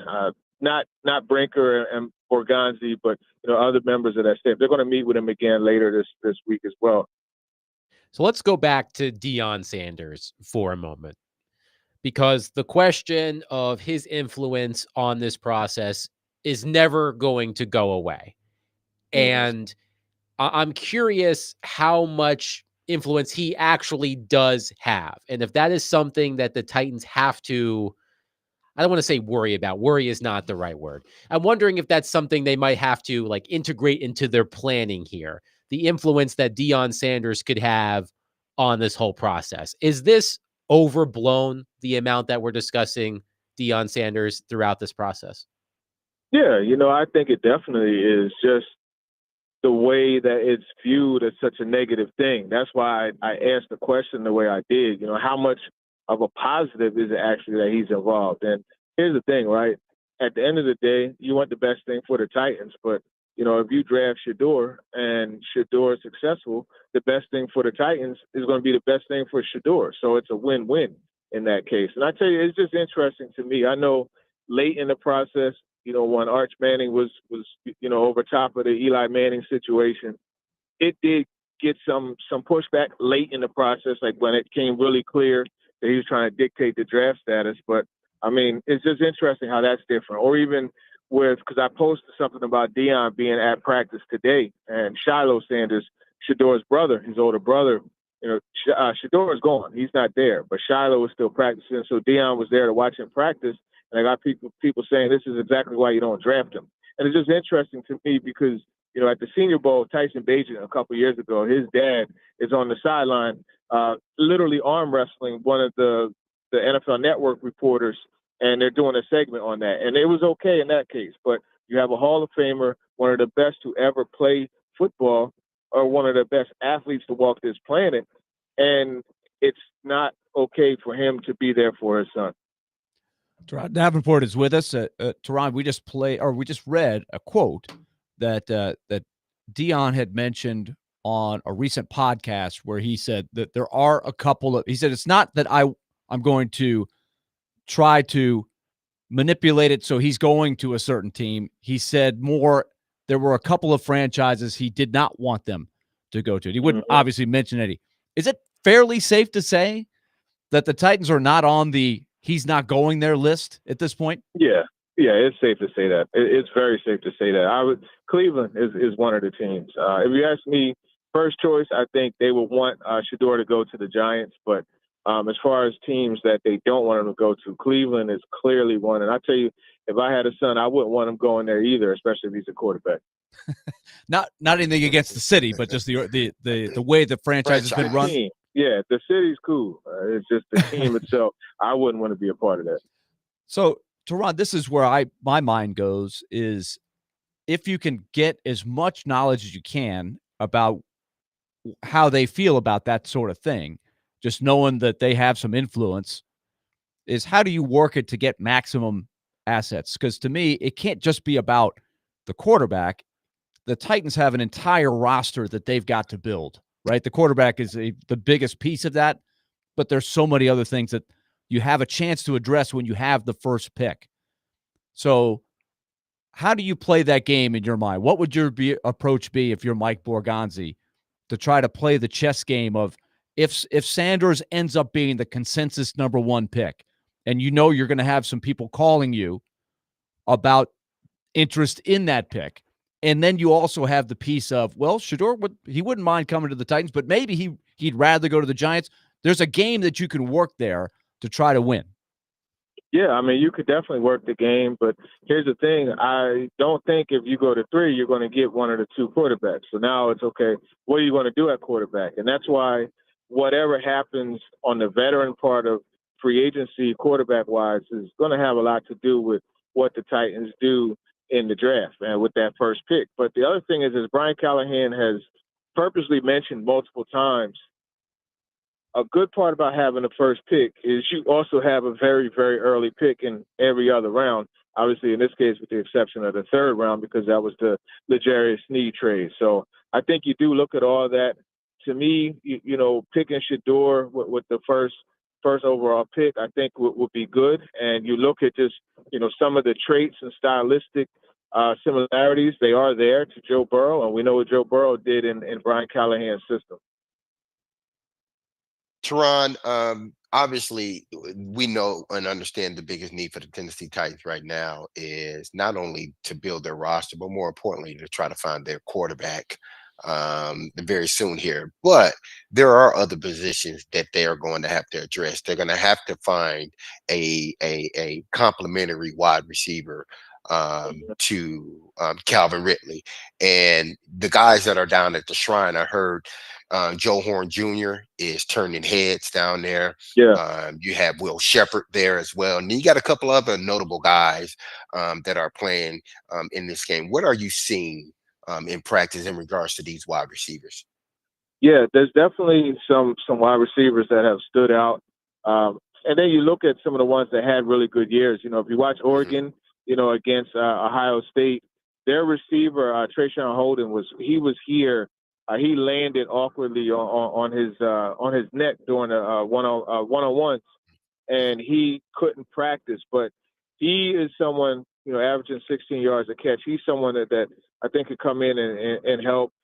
There's a few guys, you know, I really like one of the other guys out of Miami, Sam Brown. You know, he was a pretty productive receiver, one of Cam Ward's targets.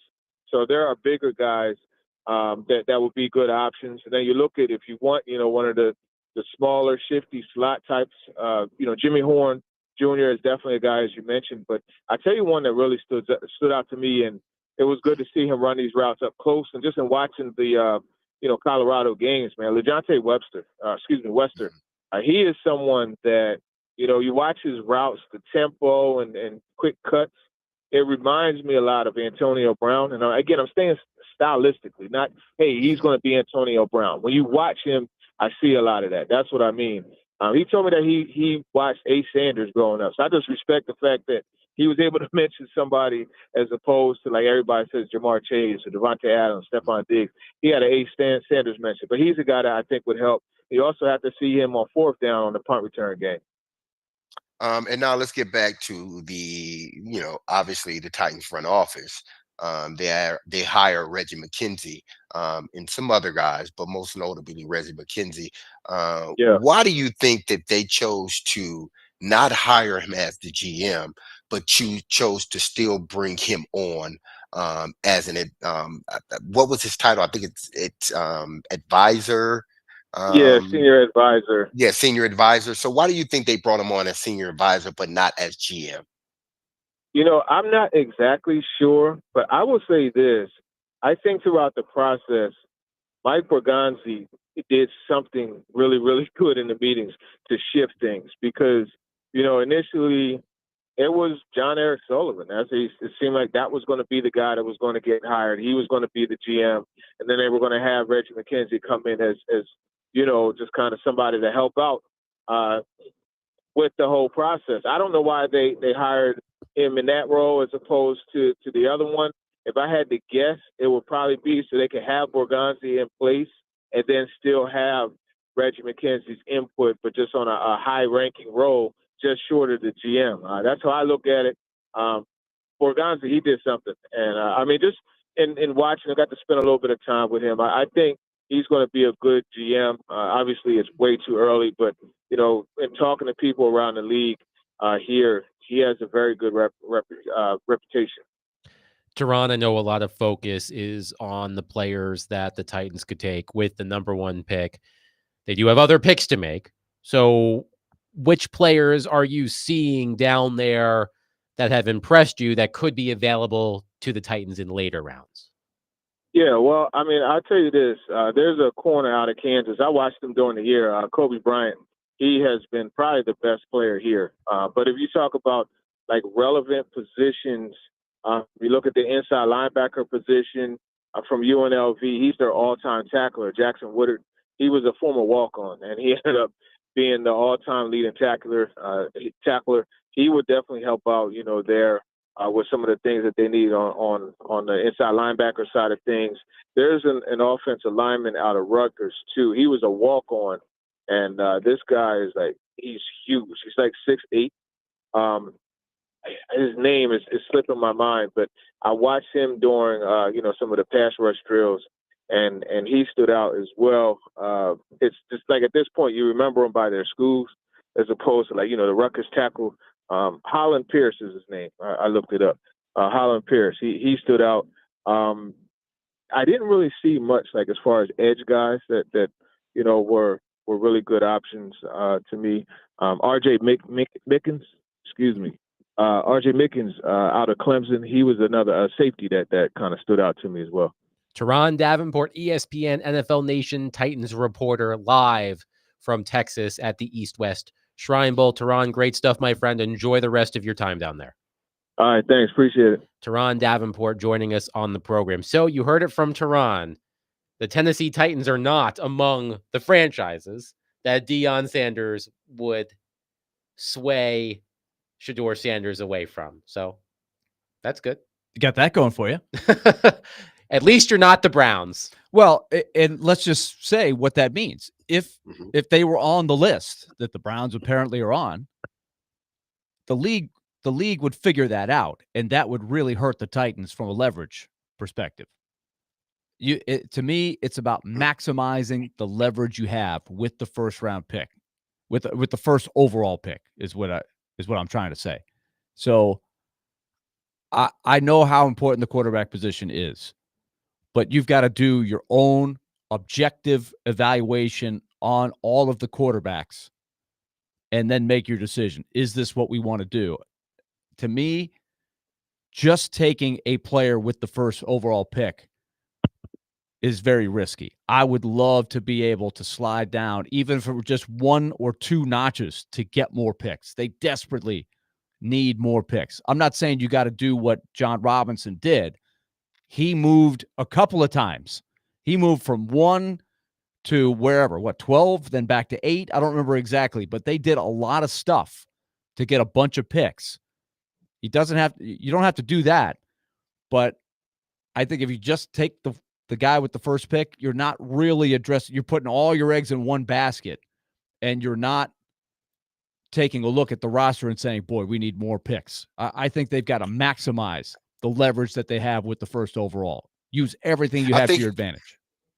I think it was a little bit different because with John Robinson that year, they felt they had their quarterback.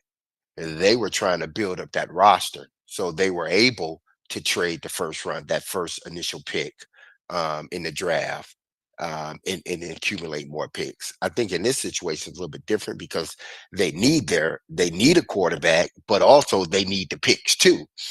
So my thing is whatever decision you choose to make, the Titans choose to make, hopefully it's the right decision, whether it's to, move out of that number 1 spot and accumulate more more picks, or if it's to take one of the quarterbacks, because I guarantee you this, in 3 years, we will be talking about the decisions the Tennessee Titans made, either for or against, whatever decision they make.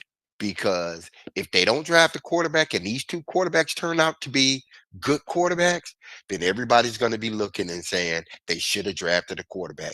If they draft one of these quarterbacks and they don't turn out to be that guy, then people are going to be saying, well, they should have taken the picks because everybody told them that this year's draft wasn't, littered with top end quarterbacks, elite quarterbacks. So either way, I just hope it works. Whether they use the first round pick or the first pick in the draft to take a quarterback or defensive guy, or whether it's Abdul Carter or Travis Hunter, or if they trade away the picks, move down and accumulate more draft capital. So whatever they do, I just hope it's the right decision. 615-737-1025. Coming up next, Vanderbilt Athletics has done something it has never done before. We'll discuss that and, of course, Vanderbilt's win against Kentucky over the weekend. Willie Donick, Derek Mason, Adam Vingan, 102.5, 106.3, The Game.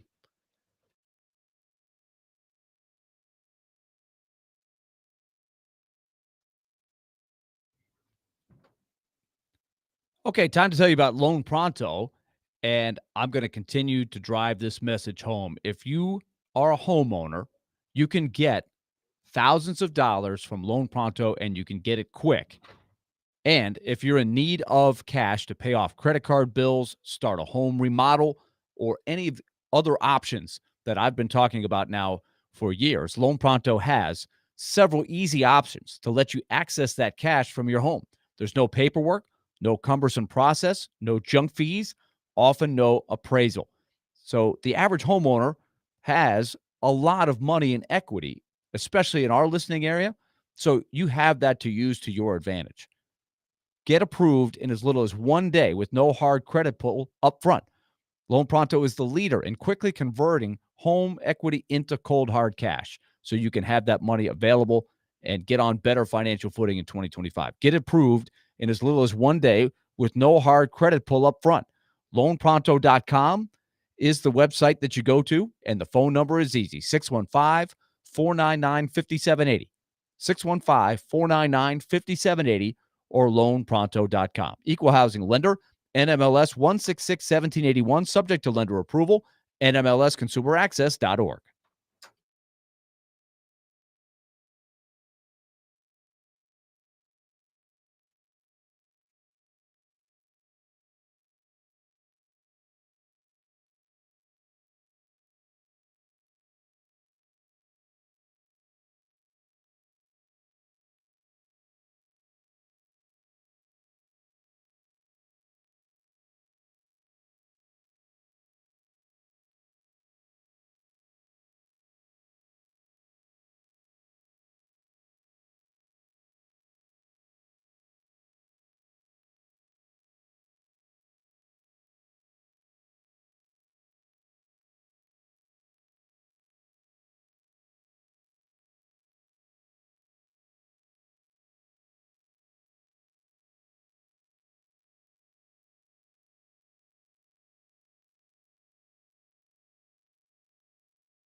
Hogarth on a drive, flips it to Nickel, right side, 3-ball. Yes!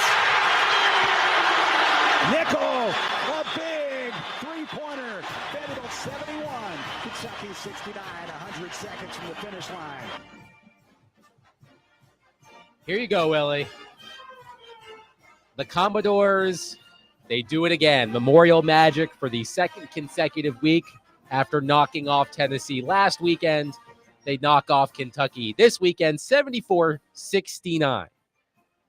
The men, the Vanderbilt men, are ranked number 24 in the latest AP poll. It's the first time they've been ranked since December of 2015. The women are ranked number 24 as well, if I'm not mistaken. First time the women have been ranked in the AP top 25 since February of 2014. So it's been a minute. And I saw this from Andrew Allegretta. This is the first time in the history of Vanderbilt athletics, football, men's basketball, women's basketball, and baseball have all earned a top 25 ranking in the same academic year. I thought you was about to say that both the football team and the basketball team got fined. I thought you was about to say that. Yes, well, that did happen. I think that's the first. Yes, Vanderbilt has to write a nice, big, fat $500,000 check to Kentucky for the court storming. And I did get, and David James was there. He can give us a firsthand report. But I did see this tweet from Grace Hall, who is the deputy sports editor of the Vanderbilt Hustler, the student newspaper at Vanderbilt. She tweeted, Vanderbilt athletic director Candace Lee is in the student section asking students to not rush the court. This was before the game ended. And Grace Hall quotes Lee as saying, let us use the money for NIL to make a great team next year. Unfortunately for Candace Story Lee, that did not happen. Yeah. Students still rushed the court, and Vanderbilt gets fined $500,000. The security guard tried his Oh, hardest. yes, he to did. stop him. He certainly Well, did try. And the other dynamic is That fell on deaf ears, Willie. I also saw Jason Edwards. As soon as that buzzer hits, he's going over to the student section, going, "Come on out here!" And then Everybody in the he has a pool. big chest bump with somebody. I don't know if he knows him or not. Somebody who comes right out of the student section, row one. So Jason Edwards is a big energy guy and a reason why they are what they are. These are, I guess, good problems to have. Would you rather have this problem or a problem of nobody caring, nobody ever winning a big game? So they'll work this part of it out. It's kind of comical on when, but Candace Lee, that's a practical thing. Like, that is real money, and that money could be used to pay the players. So I hope this is it. Like, at some point, you got to decide that this is a venue where you expect to win. It's not a big deal when you beat a top 10 team anymore. I think that it should be reserved now from here forward for a very special win. Maybe beating number one. Ironically, Auburn will be Auburn in is their town next home game. 2 weeks from tomorrow. So just write out that check now and put it on your desk and get ready to send it off. Yes, as you're doing the you need to budget send for it off. February, just leave Exactly. $500,000 available in the chance that the Commodores upset the number one Tigers. That's in a couple of weeks. But this is what I'm interested in. So I watched that game. Great game. Mm-hmm. I watched Auburn and Tennessee. Another great, low scoring, but tightly contested game. And what I'm wondering what happens with Vanderbilt when Auburn comes to town is, of course, I was watching in between those games, I was watching Duke play Wake Forest. And last year, Wake Forest upset Duke at Wake Forest. There was a court storming, and Kyle Filipowski, who was Duke's leading scorer, there was a collision between Filipowski and a fan. It was an injury scare for Filipowski. He ultimately didn't miss any games. But they showed a flashback to that court storming during the game because Wake Forest came out like a house on fire in the second half and was beating Duke. They were up by as many as 6. So they showed the replay of the court storming from last year. When they cut back to live action, they showed the Wake Forest student section, and it was completely surrounded by security up and down the stairwell by the student section. Right. So I'm wondering, in preparation for the game against Auburn in a couple of weeks, if Vanderbilt significantly beefs up the security, because I agree with you, Willie. I'm pro court storming. I think it's a great tradition, and Vanderbilt has had plenty of reason to be excited about the performance of their teams this year. But now that hopefully, like you said, Willie, Vanderbilt men's basketball should be accustomed to winning these games. I'm hoping that Vanderbilt, for their sake and their checkbook, are beefing up security ahead of Auburn in a couple of weeks. It's tough because it's a unique situation. Vanderbilt basketball, in my mind, has got enough success over the years. When you're looking at 50 years or so of history, there should be enough pride to say we expect to win on our home court. But the problem is they had lost that for a while, with the exception of 2 years ago when they did have a really nice run. They beat Auburn right at the buzzer. They beat Kentucky away from Memorial Gym a couple of times. They had some really nice wins, and that was maybe Jerry Stackhouse's chance to build momentum, and he didn't build off of that, unfortunately. And this is all so new with Byington, and it's such an unexpected thing. You can't blame the students for having so much excitement about a couple of wins like that, especially when it's with your two biggest rivals who are both top 10 teams.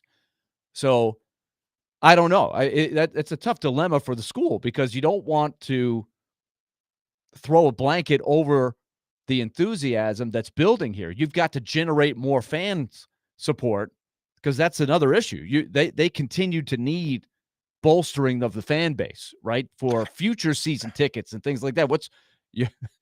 I remember D Mason football saying, "Get your ass to the stadium," right? He was saying that. That's what the message is, and not, "Oh, don't storm the court because we're winning," right? That's a tough place to be if you're Kansas Lee, I think.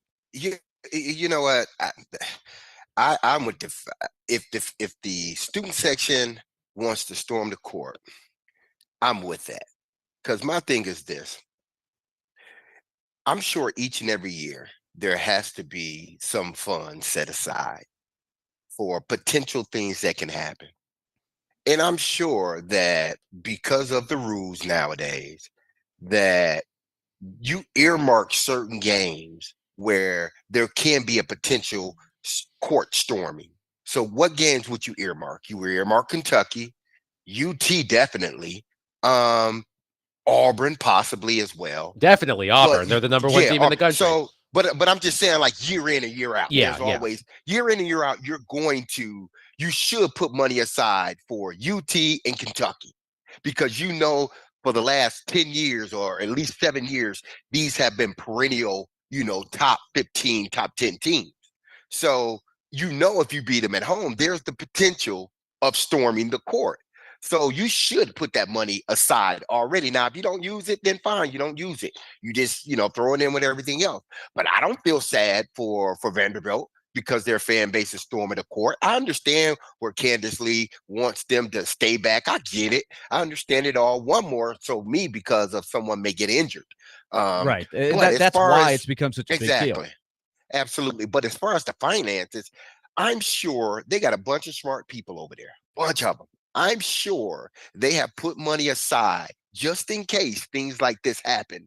And we can sort of pay the piper because we beat a top 10, a top 5 team. I don't think it'll ever stop in college football. I think as long as there are, top 25s out there, then if you are a team that's, you maybe be in the top 25 and you beat the number 1 team in the country at your place, the fan base is just going to storm the court. Now, Willie, what I do want to ask you this. Okay, if the opposing team leaves the court, the coaches and all, and the fans stormed in, are they still fined? That's a great question. Could you have more of a control? Because Exactly. I think Memorial Gym is also unique in that in other places that I've seen, it gets very dangerous. Kevin Ingram, who calls the games for Vanderbilt now, he was the Belmont announcer, and I have seen at the Curb Center student sections sitting right behind where he was calling the game jump literally over the top of him and his color announcer to get over the scorer's table to get onto the. And honestly, you could get hurt. You could get trampled. Yeah. I mean, it sounds funny, but At Memorial Gym, you don't have to do that, right? The students are below the court level. They're climbing up onto the court. It's not as dangerous, but that's not going to – you can't change the rule based on that configuration, but it's a good question you're answering. I would focus on this. That stat you threw out there is great. What you don't want to be is a team that got a little love in the top 25 for a week. Then by the end of the season, you're like, well, it's too bad. We got to the top 25. They've got to parlay this into an NCAA tournament bid, and it is far from certain. Now, you can look at all your bracketology and get excited about that, but it's still January. We still have a ton of basketball left, and there are no easy wins in this league. They're making a good, They've done an incredible job. This is awesome. And the best thing about it is it's the way that they play. They play hard. They have to me the best on-ball defense that I've ever seen a Vanderbilt team have. And they play with their hands. Good. Yes. Tyler Tanner, they've never had a guy like that who absolutely harasses the point guard of the other team, no matter how good that guy is. I mean, he's guarding some of the best point guards, and he's making them look like they have to work for everything that they get. And if you're careless with the ball, he'll just take the ball. And it shows just how pivotal something as simple as a coaching change can be to changing the culture and the vibe of a program. Jared Stillman did his show on Friday from the new Huber Center, which is the new basketball operations center at Vanderbilt. And he was talking about the vibes in the building and the commitment that Vanderbilt is making to athletics, not just basketball, but football and other areas. And Mark Byington is a really good coach. I mean, his JMU teams were really good. And he's come in here and immediately that stench that Jerry Stackhouse left over however many years Jerry Stackhouse was here is completely gone. And, I've been enthralled. I mean, similarly to what we witnessed with Vanderbilt during the football season. Like, I know that Clark Lee was still the coach, but we talked about how big of a deal Diego Pavia was to changing the feeling around the Vanderbilt program. And I feel that Mark Byington has done that same thing with this team. You could say he's buying in. Yes, they're buying into Byington. Well, I don't know if Vanderbilt has put that on a T-shirt yet, but you can thank us later. But I think in the philosophical move that the school made, where I think they were resistant, and I think they're not alone, especially with the academic reputation of the school, they were resistant to dive into the new world that we live in, that it happened overnight, the NIL, where it's now become normal to turn over your roster. I think for a while, like, wait a minute, that's not what Vanderbilt's about. We want students that are going to be there 2, 3, 4 years. And I think they had to, Clark Lee included, who wanted that philosophy. I think they just said, look, this is the world we live in. This is the league we play in. We've got to lean into this. So to their credit, they gave Clark Lee and they gave Mark Byington, when they hired him, the ability to go out with a budget to rebuild a roster. And it was same extreme. with Shea Ralph as well. Shea Ralph has done an incredible job. That's another great story where Shea Ralph has been there for a while. And it has taken some time, but she has now really got a very good roster that is a good mix of young players and transfers, etc.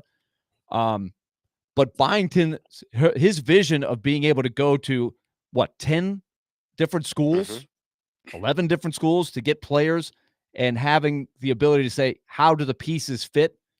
That was an incredible job of flipping the roster. And the chemistry that they play with is really what sets them apart. They're not exceptional in size. They're not exceptional as a shooting team. They're exceptional with how hard they play and how well they play together. It's an infectious way that they work off of each other. These are all guys that didn't know each other until they got to campus last summer. They play Golden State Warrior basketball from this standpoint. Everybody on the court they feel can shoot a three-pointer. Now, are they, in the high 30s or 40. No, but they feel that from McLaughlin on down, that all 5 of their guys can take a 3-point shot.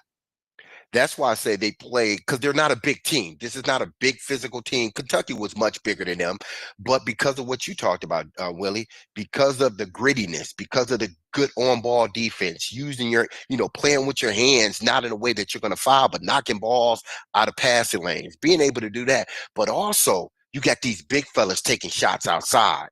They're just not out there just to, move the offense. They're out there to, okay, if the 3-pointer's there, we don't mind you taking it.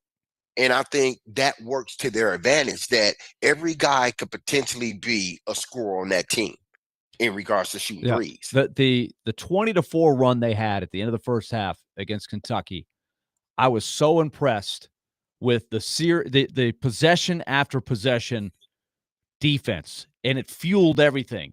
And it's giving them more confidence. They got easy buckets on some turnovers, but they had the confidence, like you said, Derek, to shoot and hit threes. Their 3-point percentage has steadily gone up. That was a big struggle early in the season. They're really starting to believe.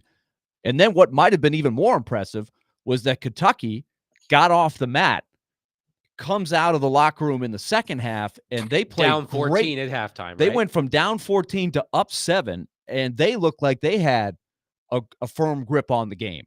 And that was impressive in its own right for Kentucky. But then for Vanderbilt to get off the mat and recover and make the plays they did down the stretch, I think they might have gotten to another level there. So here's the biggest stat, and here's the biggest stat in the game. And this is why I think Vanderbilt will continue to be that thorn in people's side. Vanderbilt is good at taking care of the ball, basketball. They had 5 turnovers last night, the other night. They're 11th in the country at the fewest turnover percentage, which is pretty Guess impressive. how many turnovers Kentucky had? They had 17 turnovers. If you're turning the ball over 17 times, man, I don't think you can beat too many teams out there, let alone not Vanderbilt, who's a good team.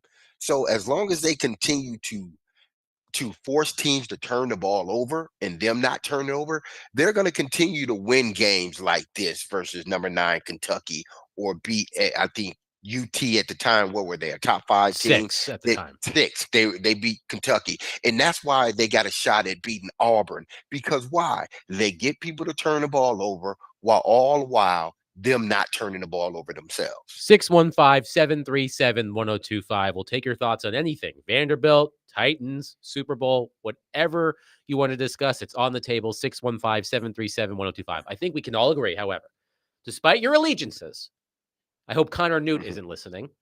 It's always a great feeling to beat Kentucky. I don't care. I'm just saying. I certainly am not upset to see Kentucky It is lose. the most fun team to beat. I can attest, as a guy who played ball at Vanderbilt and had victories over Tennessee and Kentucky. It's more fun to beat Kentucky than Tennessee. It's just so fun to see that blue just leave. Oh, after, man, there is no when better there's feeling. 5 minutes left. Because Kentucky, and look, this is what makes them a great program. They have incredible fans. You can put a game, I've always said this, you can have a game played on Mars, and they will take over Mars, and Mars will be blue. It's the red planet, but Mars will be blue on that day. They're amazing. But with that, they have kind of an entitlement that they think they're supposed to be able to come into your house, take over your court, and win. And so when you beat them, it is fun to kind of say, see you guys later. 615-737-1025. We'll wrap up the show next. Willie Donick, Derek Mason, Adam Vingan, 102.5, 106.3 The Game.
Steve Mace, Vingan, and Donick, 102.5, 106.3 The Game. Willie Donick, Derek Mason, Adam Vingan here with you.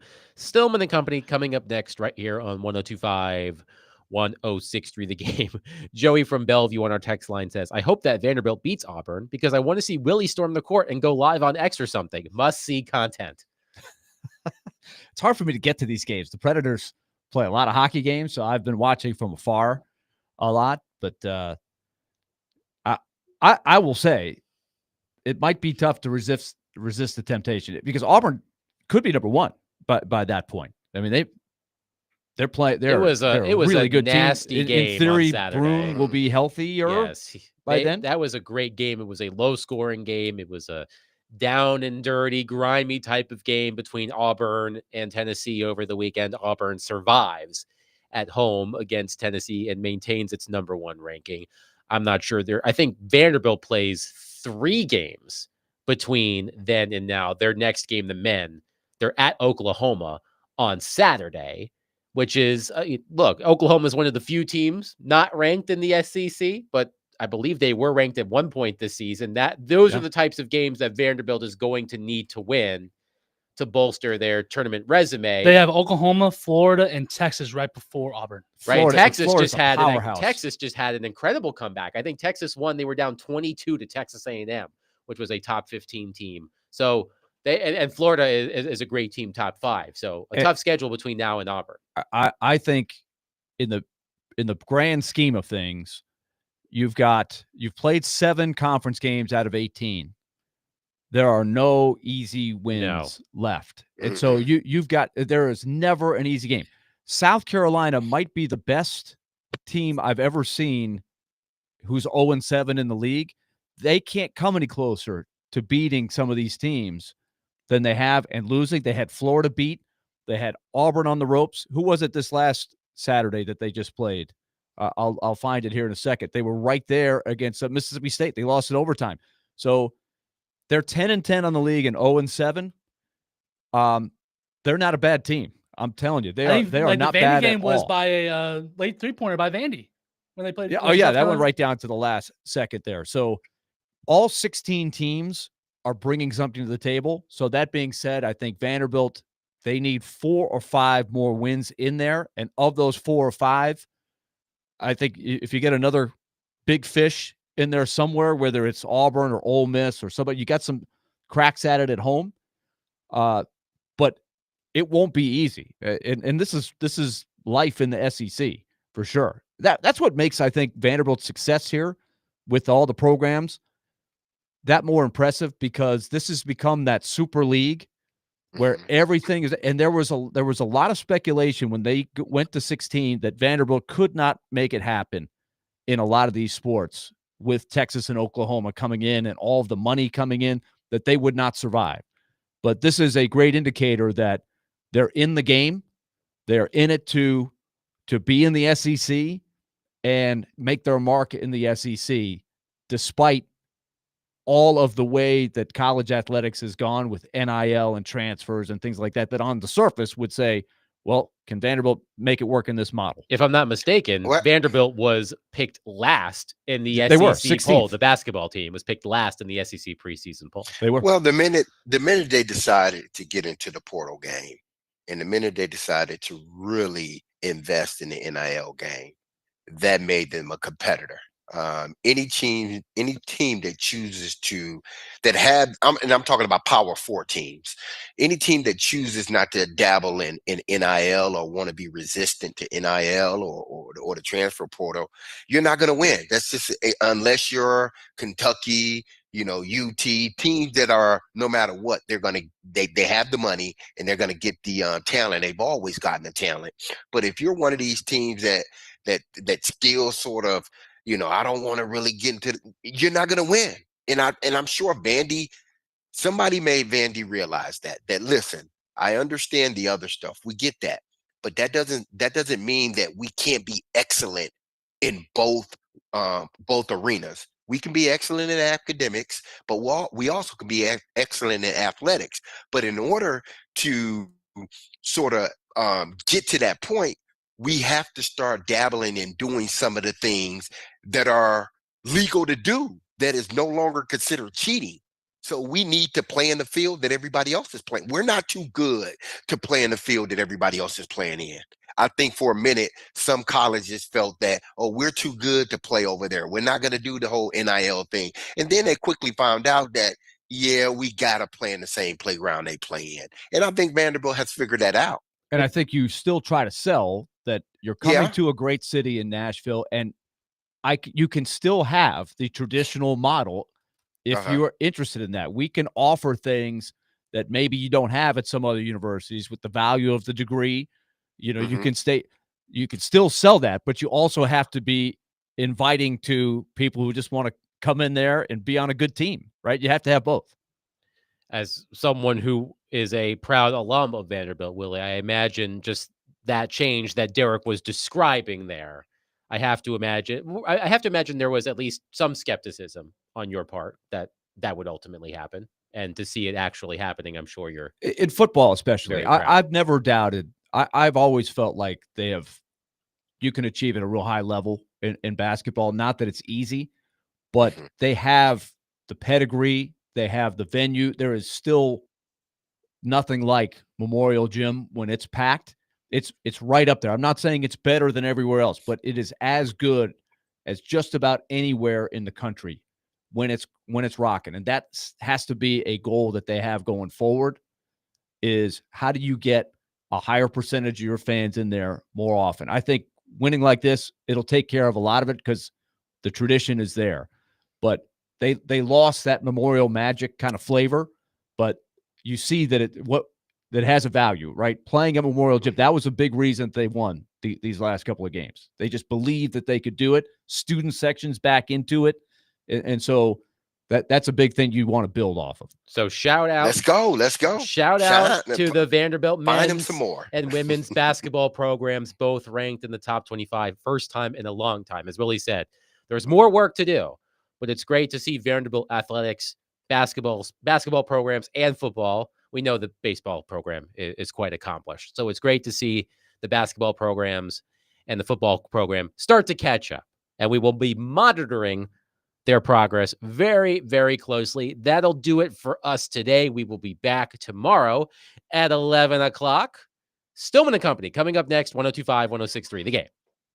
Be love on your people. Have a wonderful, blessed, and safe Monday. Peace.